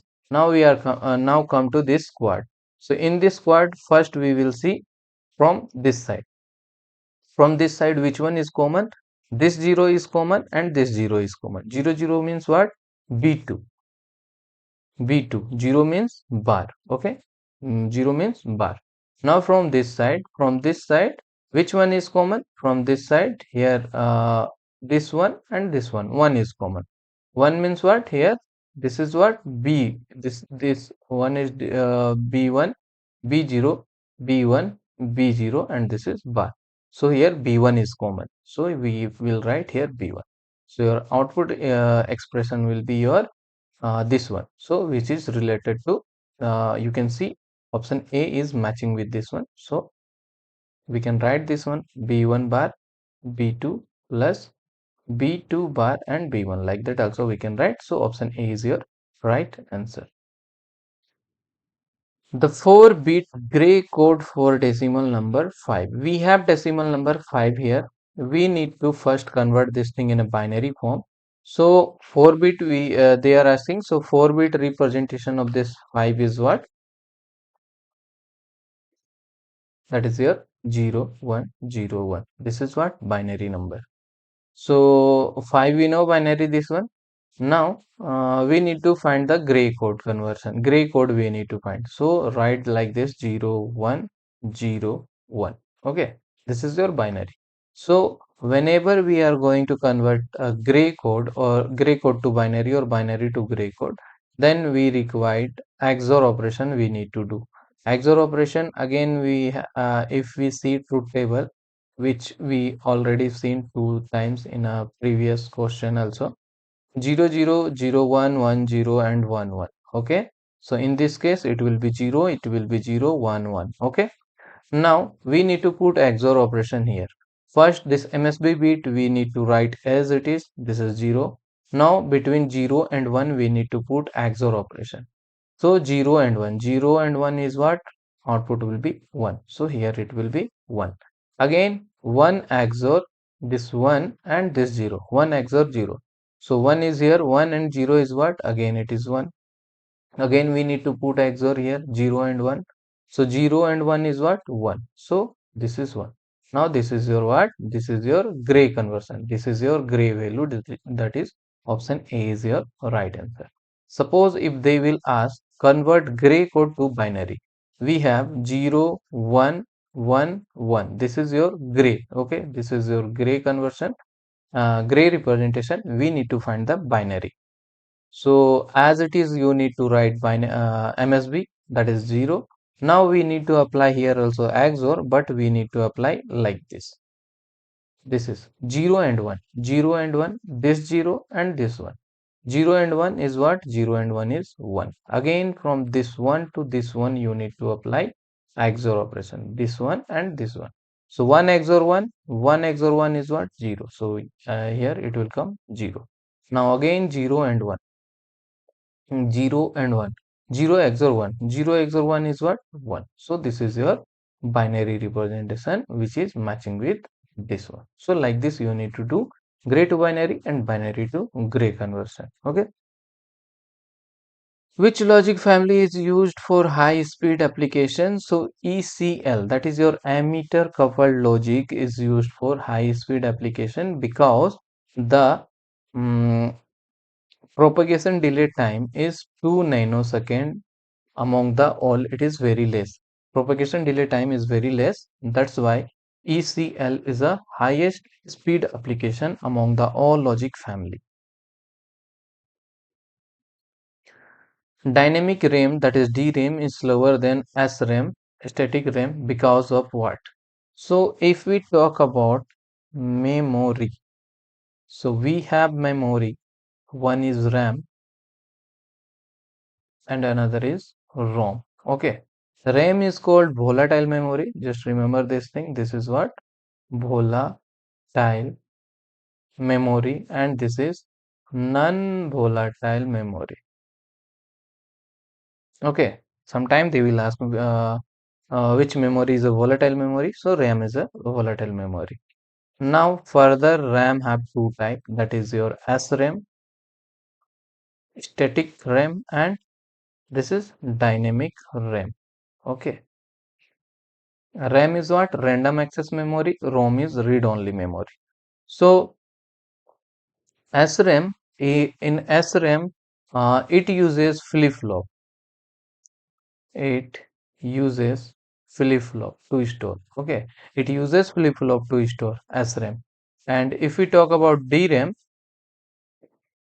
then DRAM it uses capacitor. It uses capacitor to store. SRAM uses flip-flop, and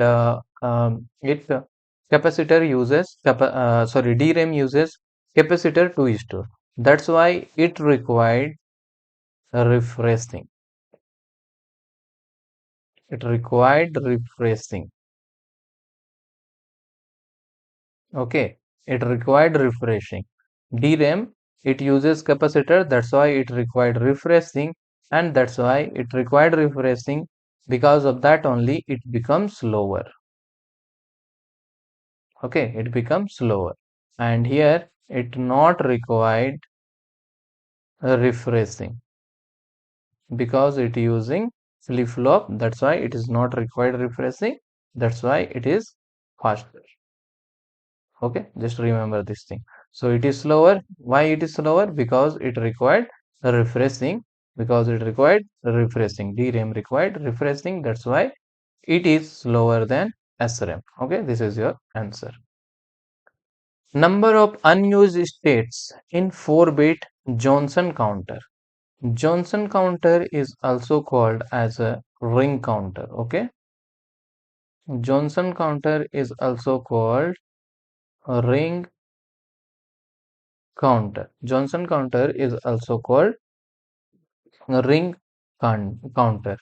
So if you calculate total number of states in counter, total number of states in counter, that will be your 2 to the power n.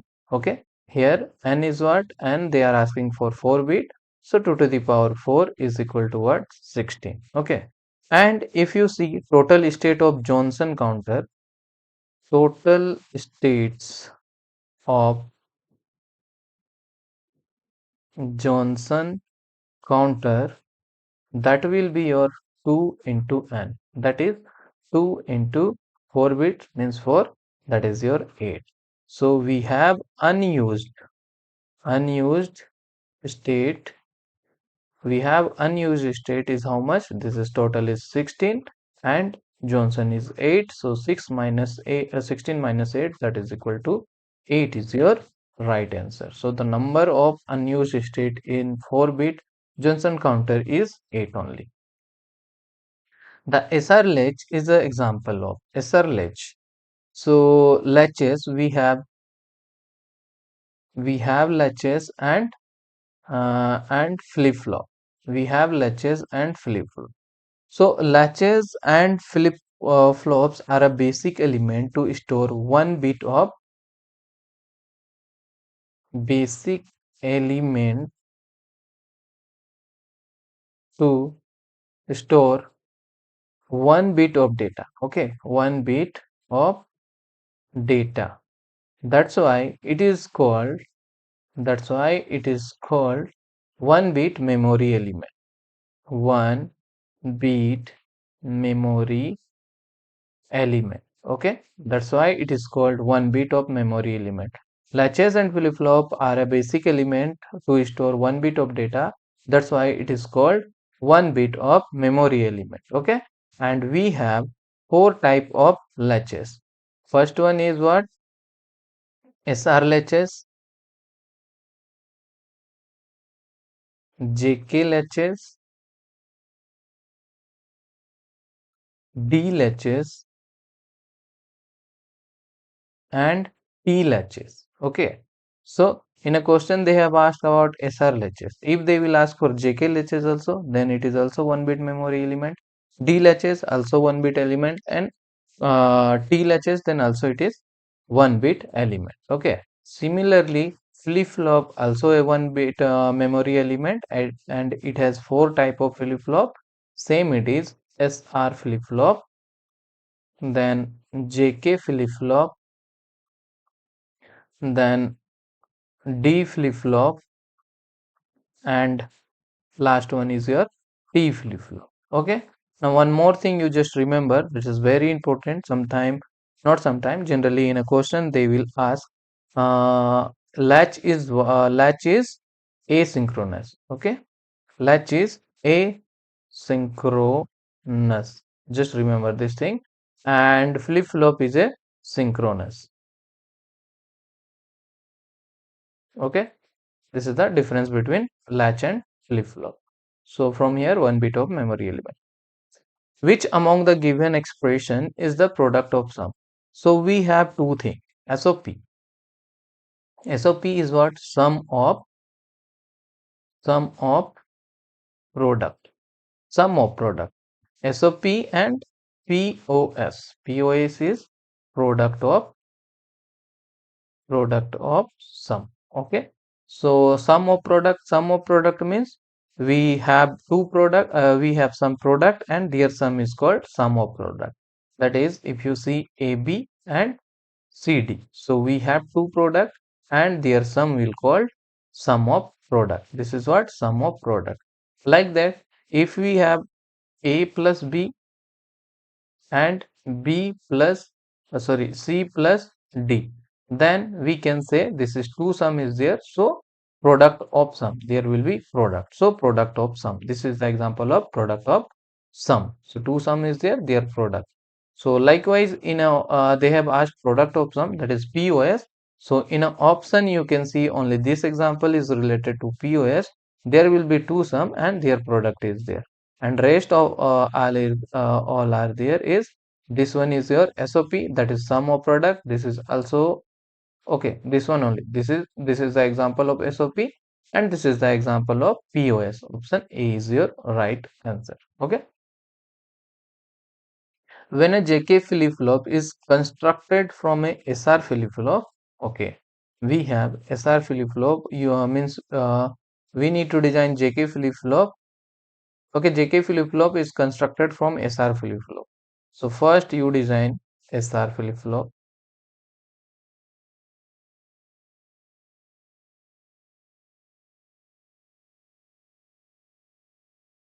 Okay, this is what? This is your S and R flip-flop. This is your Q complement and this is your Q. And this input will go here and this will go here. This is your SR flip-flop. Now for JK, we need to what JK flip-flop we need to construct here. So for JK, what we are doing here, we will put AND. So like this here also, this is your AND gate. Like this we need to for. So this is your J and this is your K. Okay, and this will go like this here, and this will go like this here. Okay, and we need one clock pulse. So this is your clock pulse. Okay, so this is the design what they are asking in a question. So from here you can say for S is what? S is J and Q bar. So we can write S is what? J Q bar, and R is like that K and Q. So from here option D is your right answer. Okay, from option we can write S is J Q bar and R is K Q. So option D is your right answer. Okay. The number of comparator required in a 4-bit comparator type of ADC. Okay, analog to digital converter comparator. So for n bit,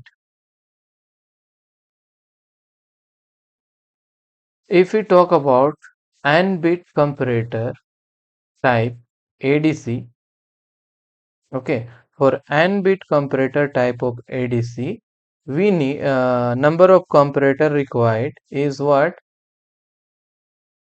Required comparator is what? 2 to the power n minus 1. Okay, so here n is what? N bit, we have 4 bit, so 4 is what? 2 to the power 4 minus 1, that is equal to 16 minus 1, or 15 comparator will required for 4-bit comparator type ADC. So option B is your right answer from here. Okay, now for this critically damped system, the damping ratio is okay. So if we talk about first that damping ratio, okay, damping ratio or damping factor, okay, both are same. Damping ratio and damping factor, both are same. Damping ratio that we are indicating like this. This is damping ratio. Okay, damping ratio is what? Damping ratio is what? Damping ratio is the ratio of the actual damping coefficient to the critical damping coefficient. This is what? This is your actual. C is actual damping coefficient. Okay, and this one is CC is what? Critical damping coefficient. Okay, so damping ratio is the damping ratio or damping factor is the ratio of actual damping coefficient to the critical damping coefficient. Okay, and just remember some few points about damping ratio, like whenever this damping ratio is equal to 0, then system is called undamped. Okay, whenever this damping ratio is equal to 0, then system is called undamped. Okay, and whenever this is equal to 1, damping ratio is equal to 1, then system is called critically damped. Okay, critically damped. Okay, and whenever this damping ratio is greater than 1, then this system is called overdamped. Damped system. Okay, and when this damping ratio is less than 1, then system is called under damped. Okay, just remember all these points. Question may come from anywhere, like here they have asked for critical damp. So critically damped, when it will happen? When this ratio is equal to 1. That is your option 1 will be your right answer. Like that, if anything will come from this point, you need to give answer like that only. Okay. If the pole of the system lies on the right half of the S plane, the system will be. So in a control system, the stability will be defined by the location of the poles in a S plane. Okay. So whenever, if, okay, this is explained, when number of poles is always in a left hand side, or you can say negative side is there, then this is called stable system. Okay, this is what, this is poles. Whenever number of poles are only in the left hand side or negative side, then system is called stable system. Okay, and whenever anyone means any of poles is existing in the right hand side, this is right hand side. If any one or any one or more than one, if it is available in the right hand side or right hand plane, or you can say positive side, then it is called unstable system. Okay, unstable system. So here in the question they have told, if the poles of the system lies on the right half of the S plane, right half means this side, okay, right half of the S plane, then the system will be unstable. Okay, this is the answer. Okay, now the open loop DC gain of a unity negative feedback system with closed loop transfer function S plus 4 divided by S square plus 7S plus 13. So for open loop we need to find what? Open loop. Okay. Open loop transfer function. For open loop transfer function, that is what? G of S and H of S. So how we are calculating this open loop transfer function for a unity negative feedback? Whenever we need to find the open loop transfer function for the unity negative feedback, just what we need to do, we just need to do that this numerator part we have to do minus or subtract from the denominator part. Like here we have S plus 4 divided by S square 7S square plus 7S plus 13. So from the numerator part, that is your S plus 4, just you need to do subtract from the denominator. Okay, so it is what? S plus 4, just you need to do the minus. So it will be S plus 4 divided by S square plus 7S plus 13 minus S minus 4. Okay, now just calculate this thing. S plus 4 divided by S square, here 7S, and this is what? Minus S. So it will be 6S plus 13 minus 4, that is your 9. Okay, now this one is your you got this one. Now here they have mentioned for DC gain. For what? DC gain. So for DC gain, S is always 0. So here we need to put 0 plus 4, and this one will be S square means 0 square, then 6 into 0 plus 9. So it will be 4 by 9. Okay, this is your answer. Option D is your right answer from here. Okay. The characteristic equation of a feedback system is SQ. We have equation SQ KS SQ plus KS square plus 5S plus 10 equal to 0. For a stable system, the value of K should not be less than we need to calculate. So for this characteristic equation, we need to go for RH tabulation method or RH criteria. How we are solving that one? Here it is starting from S3. So this one is your S3. This is your S square. This is your S, and this is your S to the power 0. Okay. Now we need to start from S3, that is here. So what is the magnitude of S3? It is 1 here. So this one is 1. Now you need to go from S to S1, S3 to S1. So it will be 5. Now from here to here nothing is there. Okay. Now for S2. For S2 magnitude is K is there, so K, and from here to here it will what? 10. Apart from that nothing is there, so this one. Now for S1 how we are calculating? You just consider this K, okay, and from here calculate means K into 5, that is your 5K, then like this 10 into 1 or 1 into 10, that is what? 10 only, okay, and divided by this is the factor K is here, okay. Now for the next line means this one nothing is there, so it will be 0. For S0 is what? 10 only, so here we need to write 10, okay. Now here 0 only. So from here you can see this is positive, this is positive, this is positive, this is positive. No roots are changing, means number of sign are not changing, it is always positive only. So no change of number of signs, so this system is called stable system, okay. This system is called stable system because signs are not changing, okay. And we need to find the K, so from here we can calculate this one, 5K minus 10 divided by K, that will be equal to 0, okay. Here no sign is changing, so we can say it is a stable system, and number of sign change is what? Sign change is 0, okay. And here we need to calculate K, so we have considered this one, 5K minus 10 divided by K, that will be greater than equal to, sorry, greater than 0. So now from here we can say 5K 10 and this K will be go this side, so it will be 0.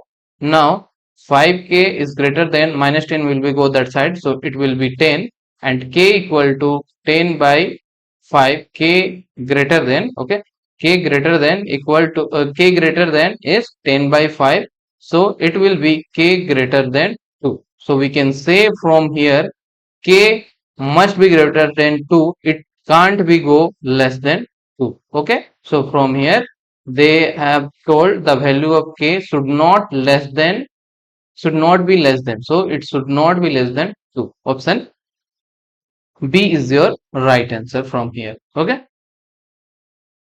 It is known that Nyquist plot of a control system does not intersect the negative real axis, the gain margin is. So generally if we are calculating gain margin, so gain margin is what? Gain margin is the transfer reciprocal of the transfer function of phase crossover frequency, okay. Reciprocal of the transfer function of, this is what? This is your phase cross over frequency. It is the reciprocal of the transfer function of the phase crossover frequency. And what is phase crossover frequency? This is what? This is the frequency at which the angle of the system is minus 180 degree, okay. Angle of the system will be, phase angle of the system will be minus 180 degree. In that time that frequency is called phase crossover frequency, okay. And here they have mentioned for Nyquist plot. So whatever plot is there, for any plot, if it does not intersect any kind of negative real axis, then this phase crossover will not exist, it does not exist. So in that case that GM will be, means gain margin will be either infinite or either minus infinite, okay. So here in the option infinite is there, that's why it is your option B is your right answer, okay. You understand? Gain margin is what? Gain margin is the reciprocal of our transfer function of phase cross section over frequency. And what is phase crossover frequency? Phase crossover frequency is that frequency is that frequency at which the phase angle of a system is minus 180 degree, okay. And if any kind of plot in a control system, if it does not intersect the negative real axis, then that phase crossover frequency will not exist, okay. So in that case our GM yani ki gain margin will be your infinite or minus infinite, okay. So option B is right answer from here. Which unit is adapted for magnitude measurement in body floats? So it is what? It is decibel or dB. Okay. The unit of measuring the magnitude in the body float is decibel. That is your dB. The internal controller enhance the internal integral controller. So in a control system, we have some controller. Okay, in a control system we have some controller and that have some application. Okay, from there generally questions are made, like we have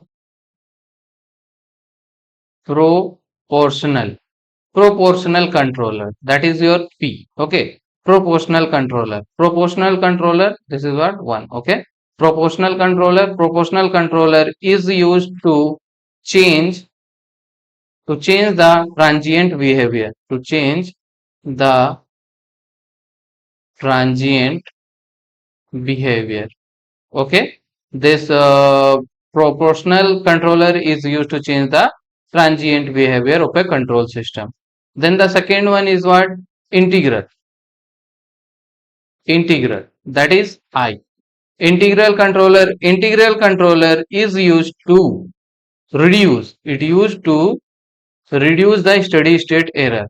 It used to reduce steady state error. Generally we are writing steady state error like this. Okay, it is used to reduce steady state error and it will improve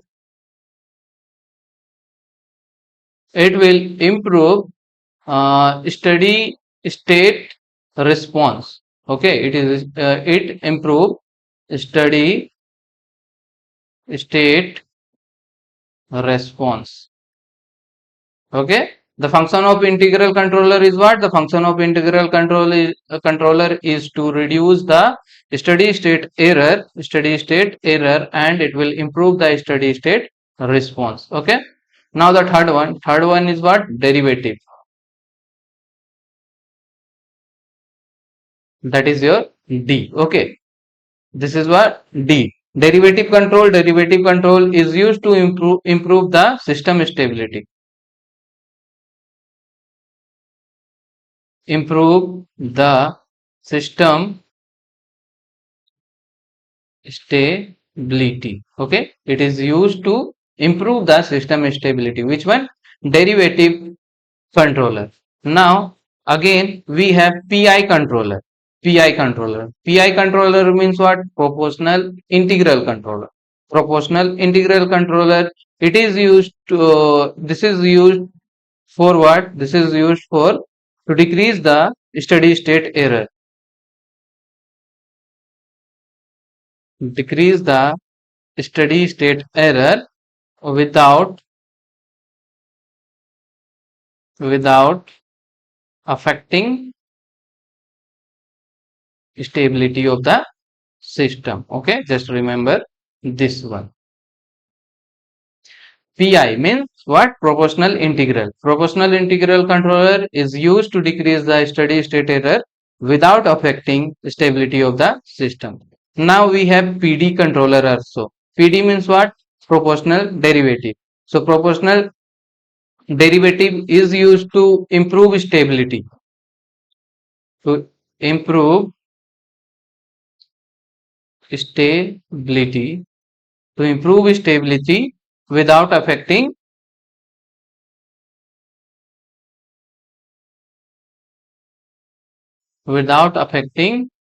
steady state error. Okay, PI, what is the function of PI? It will decrease the error, steady state error without affecting stability. But PD, that is your proportional derivative controller, it will improve stability without affecting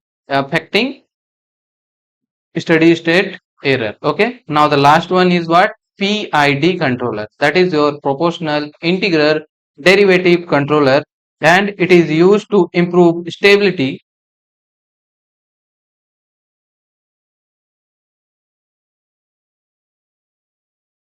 and decrease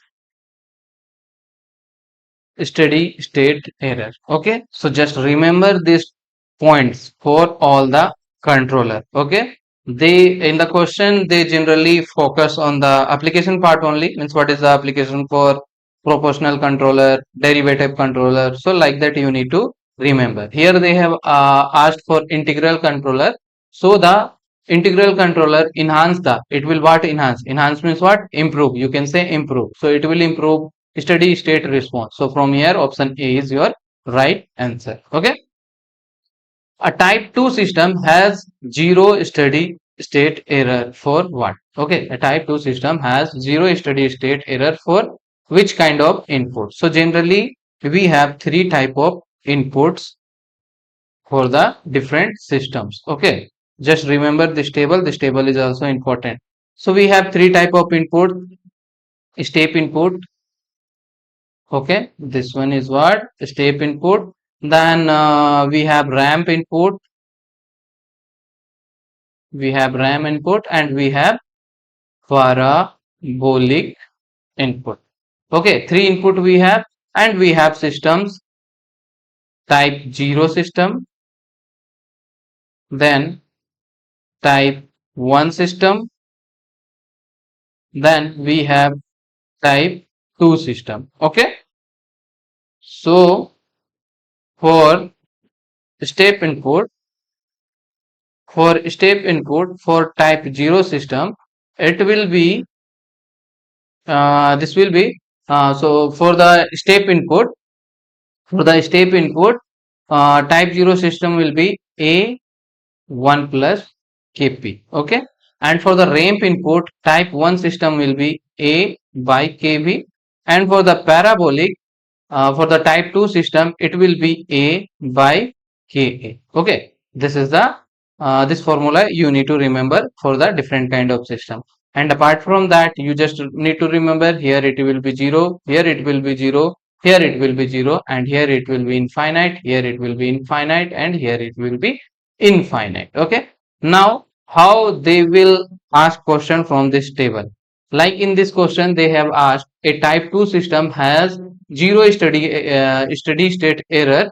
So for which kind of input? So here we can say this is type 2 system. So for type 2 system this is also 0, this is also 0. So we can say a zero steady state error for step input also and ramp input also. So from here both ramp and step input will be answer option C. Now if they will ask for a ramp input, what will be the steady state error for type 0 system?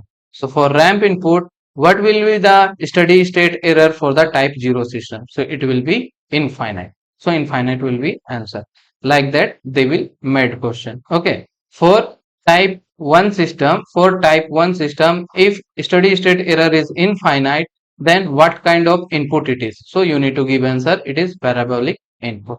Like that question will come from this table. So just remember this table for the point of your exam. Okay, now a unity feedback system has g of s equal to this one. The steady state error of the system with a ramp input of a magnitude 5 is what? Okay, so as we have g of s equal to 40 s plus 2 divided by s plus 1 and s plus 4, this we have.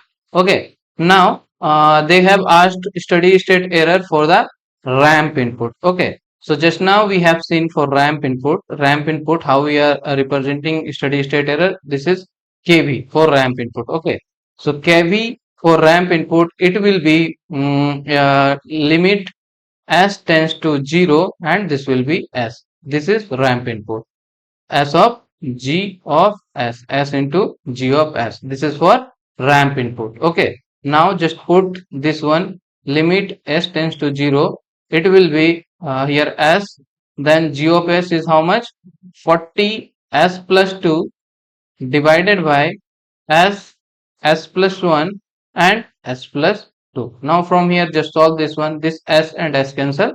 Now put the s value, that is your 40 s is 0 plus 2 divided by 0 plus 1 and 0 plus, sorry, here it will be 4, right? So it will be 4. So 40 into 2, that is your 80, divided by 4 into 1 is 4. So it will be what? It will be your 20. Now we are getting a kV value is 20. Now we need to find the steady state error. Steady state error for the ramp input is what? Steady state error for the ramp input is A by kV.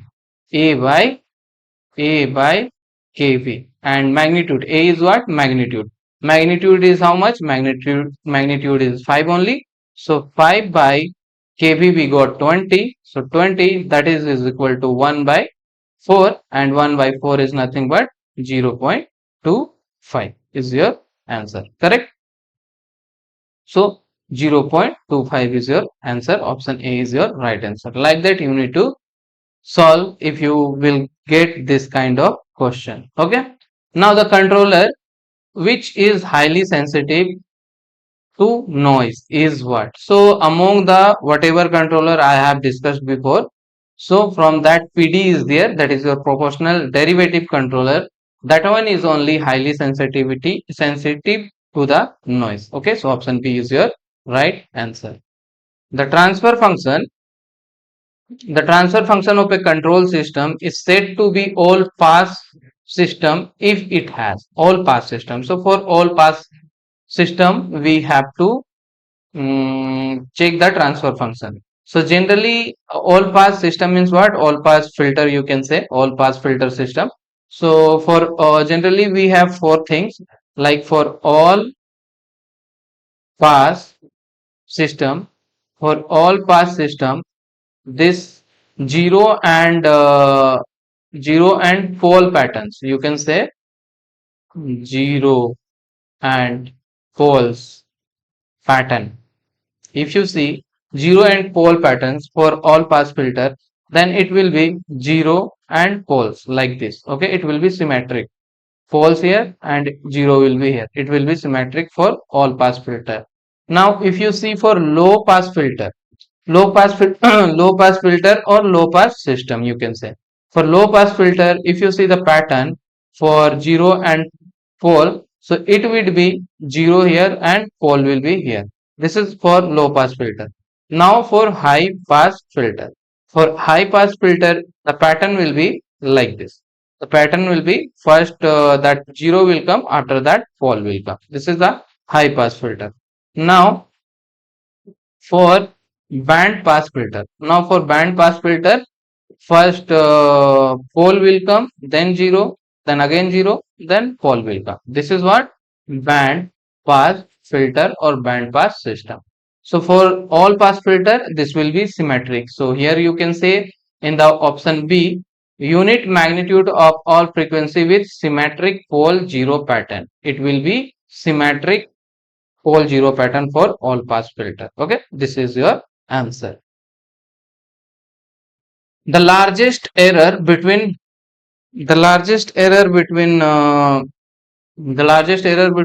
reference input and output during the transient period is called peak overshoot. Just remember this thing. This is the definition only for peak overshoot. This is peak overshoot is what? Peak overshoot is the largest error between reference input and the output during the transient period.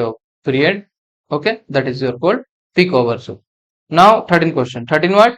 For g of s, h of s equal to 1 by s plus 2, the system is what? The system is what? So if you see the characteristic equation,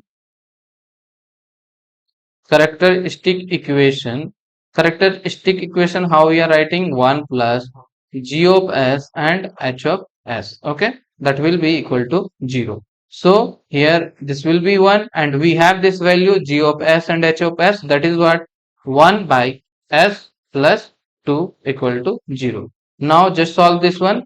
So if you take LCM and all, it will come s plus 2 plus 1 divided by s plus 2, that is equal to 0, and s plus 3 equal to, this will go this side, so it will 0.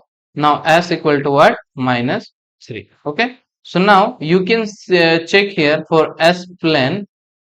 For s plane we got poles only. So we got poles, that is what, -3, because this will be in negative side. Minus is there, so it will be in the left half plane, or you can say negative side. So as we have discussed before also, which part is called stable system and which part is called negative system, sorry, unstable system. So here all the poles are in the negative left half plane, so it is what, it is stable system. Okay, as we have discussed in the previous question, so it is what, stable system. First thing we know, like, this is what, stable, this is what, stable system. Now you can see only poles is there, no zero is there, there is no zero is there. So number of zero is how much, number of zero is 0 only. So option B is right answer. Only one pole is there, that is -3, and number of zero is not there, that is no zero, you can say, and all poles are existing in the negative half plane, so it will be stable. Okay. With negative feedback in a closed loop control system, the system sensitivity to parameter variation is what? So we have some effects of negative feedback closed loop control system. If you see some effects for closed loop system, so it will reduces the parameter variation, the parameter variation by the factor of 1 plus G and H. Okay, it will reduce the parameter variation by the factor of 1 plus GH, and it also reduce noise. Okay, and it increases bandwidth. Okay, and it increases sensitivity. Just remember this point, question may come from anything. Okay, so they have asked about parameter variation. So in the negative feedback closed loop control system, parameter variation is reduces. Okay, so it will decreases. Option B is your right answer, it will decrease. Okay, now next one, the system described the equation fs, this one according to Routh-Hurwitz criteria is what? Okay, so here you can see our characteristic equation. They have given S4 plus 2S3 plus 6S plus K. Okay, so this is for any kind of K value, this system is unstable only. How? Why it is? Because whenever you will see characteristic equation, if it is starting with S4, so it should be go this sequence S4, then it will S3 will come, then S2, then it will be S1, then it will go K or something value. Okay, so here S2 is missing in this question, so S2 is missing, that's why it is unstable. Okay, so whatever sequence is there, suppose it is starting with S5, then it will go S4, S3, S2. So like this it will go. If anything will be missed, then that system will be unstable for all the value of K. So from here, option A is your right answer. Okay. So fire operates from a center tap transformer. The main disadvantage is, okay, so rectifier generally like it will operate in central tap transformer. It is using in a full wave rectifier. Basically, if we talk about our rectifier circuit, okay, if we talk about our rectifier circuit, so rectifier circuit we have basically of two type. First one is your half wave rectifier, and the second one is your full wave rectifier. Okay, further this full wave is divided into two parts, that is your center taped full wave rectifier, and another one you have breeze wave. Okay, breeze wave rectifier. So these are the classification of rectifier circuit. Now the main disadvantage it's asked upon center tape rectifier. So the thing is we have PIV, that is peak inverse volt. Okay, PIV means peak inverse voltage. Okay, so if we talk about our half wave rectifier, so in half wave rectifier, PIV is VM only. Okay, and in bridge wave rectifier also this PIV is VM. Okay, but in center tape rectifier, this PIV is equal to 2VM. Okay, so here in center tape rectifier, in center tap full wave rectifier, the requirement of maximum voltage is double compared to other rectifier. Okay, so requirement of maximum voltage is double compared to other rectifier, that is your twice of VM it required, twice of maximum voltage required. So for that it needs a diode which can withstand with this reverse maximum voltage. Okay, so for that, like the diode we need, which can withstand with this much reverse voltage. Okay, high reverse voltage, so we need costly diode for that. Okay, costly diode required, okay, to sustain this maximum twice of maximum voltage. So this is the main disadvantage of the amplifier, rectifier. Okay, center tape rectifier, because it's using 2 VM. So we can say it has higher PIV requirement, because like center tape rectifier PIV is twice of maximum voltage, so it's required highest PIV, it has a higher PIV requirement. That's why it needs a kind of diode which can withstand with a high reverse voltage. So we need a costly diode. So it will a main disadvantage of center tape full wave rectifier. So option B is your right answer. Okay. Next one. A transistor with beta is equal to 100 and collector current is equal to 2 milliampere has base current approximately. So we have beta value. Okay, beta we have 100 and collector current means IC we have 2 milliampere. Now we need to find base current, that is IB. IB is equal to what? Question mark. Okay. So we have a relation IC is equal to beta IB. This is a formula, basic formula. So here we need to find IB. So we can write IB is equal to IC divided by beta. IC we have 2 milliampere and beta we have 100. So basically we can write this thing 0.02 milliampere. Option B is your right answer. Okay, like that basic formula based question you can also expect in your exam. A class A power amplifier has maximum theoretical efficiency of. Okay, when we talk about power amplifier, so basically this power amplifier we have uh, class A power amplifier, class B, class C and class AB. These are the basic power amplifier we are using. Okay, so for that in the exam generally they will ask some question based on class A, class B, class C or class AB.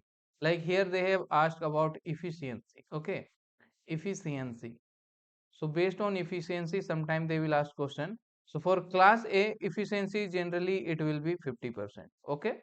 And for class B it will be 78.5%. Okay. For class C it will go greater than 80%, that efficiency, and class B it will go 50 to 70% efficiency. This is the efficiency for all the amplifier, power amplifier. You need to remember each of the point. Okay, they may ask question from anywhere. Okay, so according to this, here they have asked for class A amplifier. So class A amplifier having 50% efficiency. Okay, now sometime they will ask about conduction angle. Okay, conduction angle.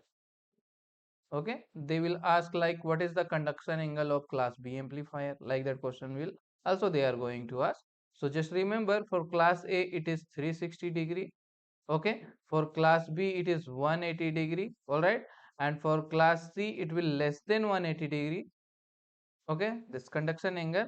And here it will go class AB, it will be the between of 180 degree to 360 degree. This is the conduction angle. Whatever things will be available in option, you need to tick mark like that, okay. Now sometime they will ask about application also, okay, application. So class A generally we will use audio purpose in high fidelity, okay, that is high fi, you can say, okay. Class B generally we will use push pull audio, okay. Class C generally we are using in RF, radio frequency applications. Then class AB we are using simply for audio application purpose, okay. So this table is a very important table. You need to remember each and every point from this table, okay. So from here option C is your right answer, okay. Now the next one, the gain of an inverting amplifier is given by. So in inverting amplifier, okay, so inverting amplifier, if you see the inverting amplifier, okay, so gain is what? Av means what? This is V naught by Vi. This is the like generally we will calculate gain output voltage by input voltage. So for inverting amplifier it is minus Rf by R1, okay. For inverting amplifier, formula for gain is minus Rf by R1. Option B is your right answer, okay. Suppose if they will ask for non-inverting amplifier. So for non-inverting amplifier, AV is equal to 1 plus Rf by R1, okay. This is for non-inverting amplifier, okay. So from here option B is your what? Option B is your right answer, okay. Now the next one, the primary advantage of an emitter follower is, emitter follower means what? Emitter follower is a common collector. Emitter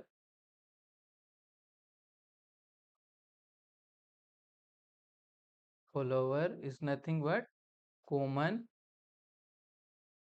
collector. Common collector is known as a emitter follower. So generally emitter follower has voltage gain is approximately equal to 1, okay. Then input impedance, it has high input impedance, okay, high input impedance. Then it has low output impedance, okay, and it is used as a buffer circuit, okay. So here they have asked primary advantage. So these 2 points are the primary advantage for the emitter follower. Emitter follower has high input and low output impedance. Option B is your right answer, okay. The dynamic resistance of a diode is a forward. The dynamic resistance of a diode in forward bias decreases when. So dynamic resistance, when if we see the dynamic resistance formula, so it is RD is equal to eta Vt by Id, okay. So here this Vt is what? Thermal voltage, thermal voltage, okay, and this Id is diode forward current, diode forward current, okay, diode forward current. So this Rd, okay, this Rd is inversely proportional to this Id current, diode forward current, okay. So when it is going to increase, okay, when this current is going to increase, RD will it will be decrease. So same thing, it's asked in the question also. When RD, dynamic resistance of a diode in a forward bias, decreases, so when RD is decreases, forward current is going to increase, diode forward current will be increased. So option C is your right answer, forward current will increases. Okay. Condition for oscillation, that is Bar-Coushain criteria is. So what is the condition for Bar-Coushain criteria for oscillation? Okay. So generally Bar-Coushain criteria means what? It will be the like some condition in that oscillation will occur, or you can say it will be sustained without any external input. Okay. So for that two condition is there, that we called Bar-Coushain condition. Bar-Coushain criteria or condition you can say. Okay. Condition. So that we have two. It must satisfy two condition. That first one is open loop gain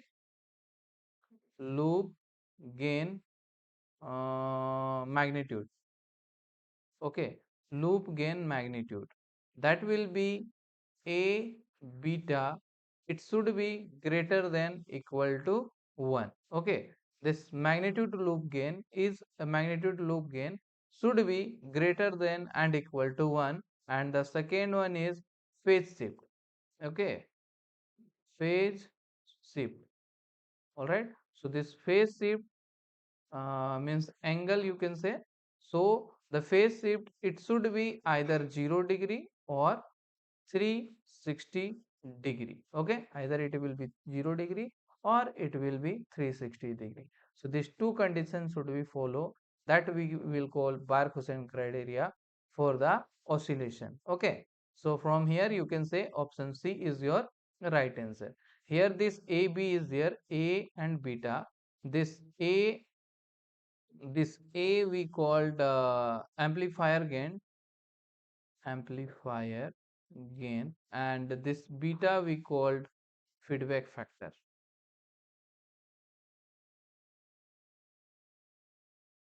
Okay, so just remember this condition of Bar-Coushain criteria.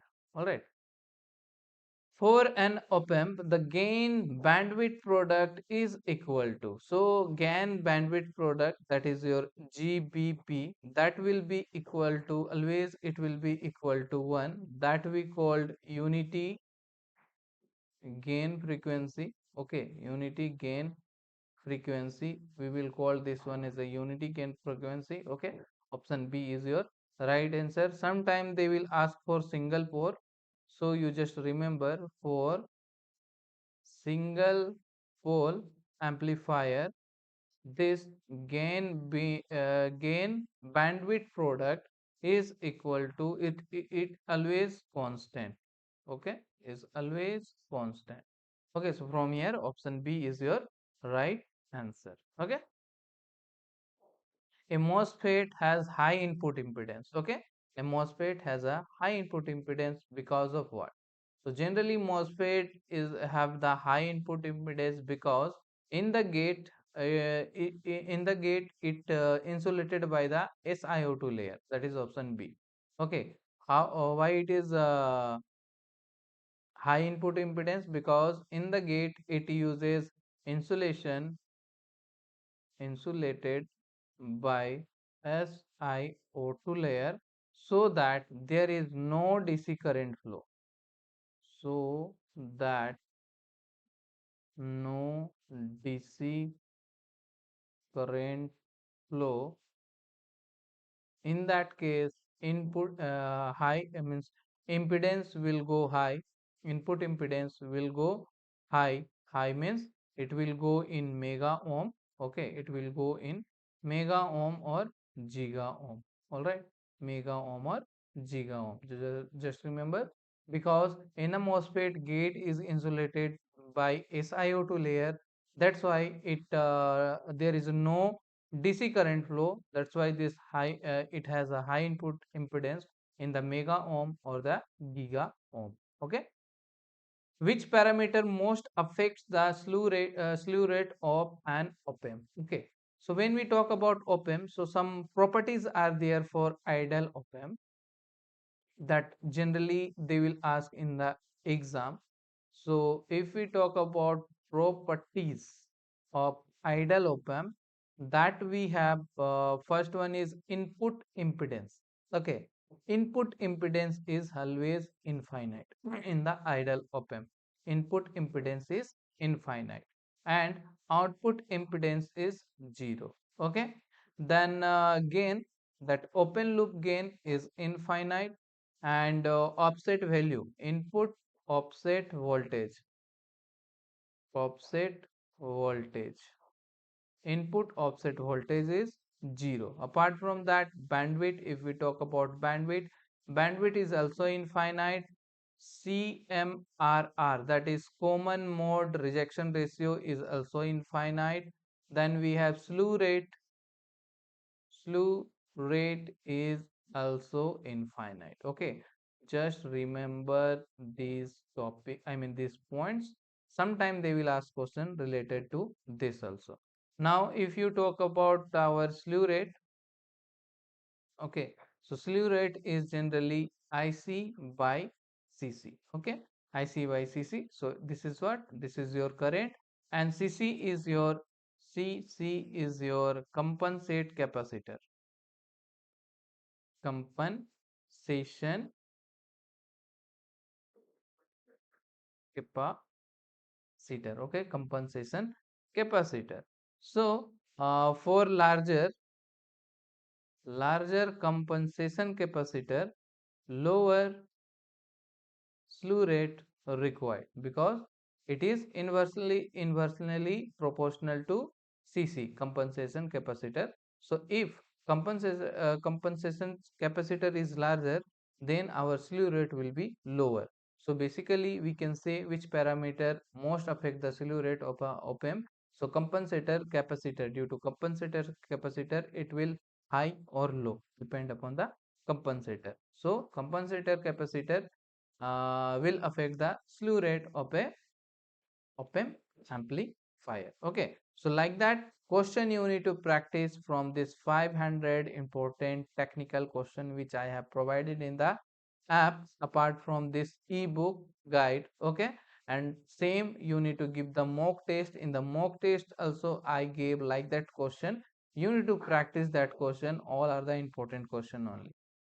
Apart from that, in this ebook you have a short notes, subject wise short notes, and subject wise MCQ is there. Just prepare that one, cover all the things. And this for general aptitude also, give mock test, complete this thing, give full mock test. Previous year question is already there, just check that one, you will come to know the level of question. And here also interview question. These all the things available in the app material. Those who haven't taken till now, just go to Play Store, there search the Mann maker, you will find this logo. Go there and just go to all course. There you will find according to your branch, electronics, either electrical or computer science. Take this one and complete this all. And this YouTube classes, whatever it is going on, complete this both the things, it's enough for exam. Okay, one more thing I will add here very soon, some more important question I will add in this app only, like in course only. Those who have taken already, they will get notification when it will be attached, that important question, that also it is required to complete. Okay, so that's all for today. I hope you have understood everything. If you like the video, just hit like on a button, kindly share with your friends, and if you're not subscribed my channel till now, just subscribe the channel and press the bell icon. Okay, thank you.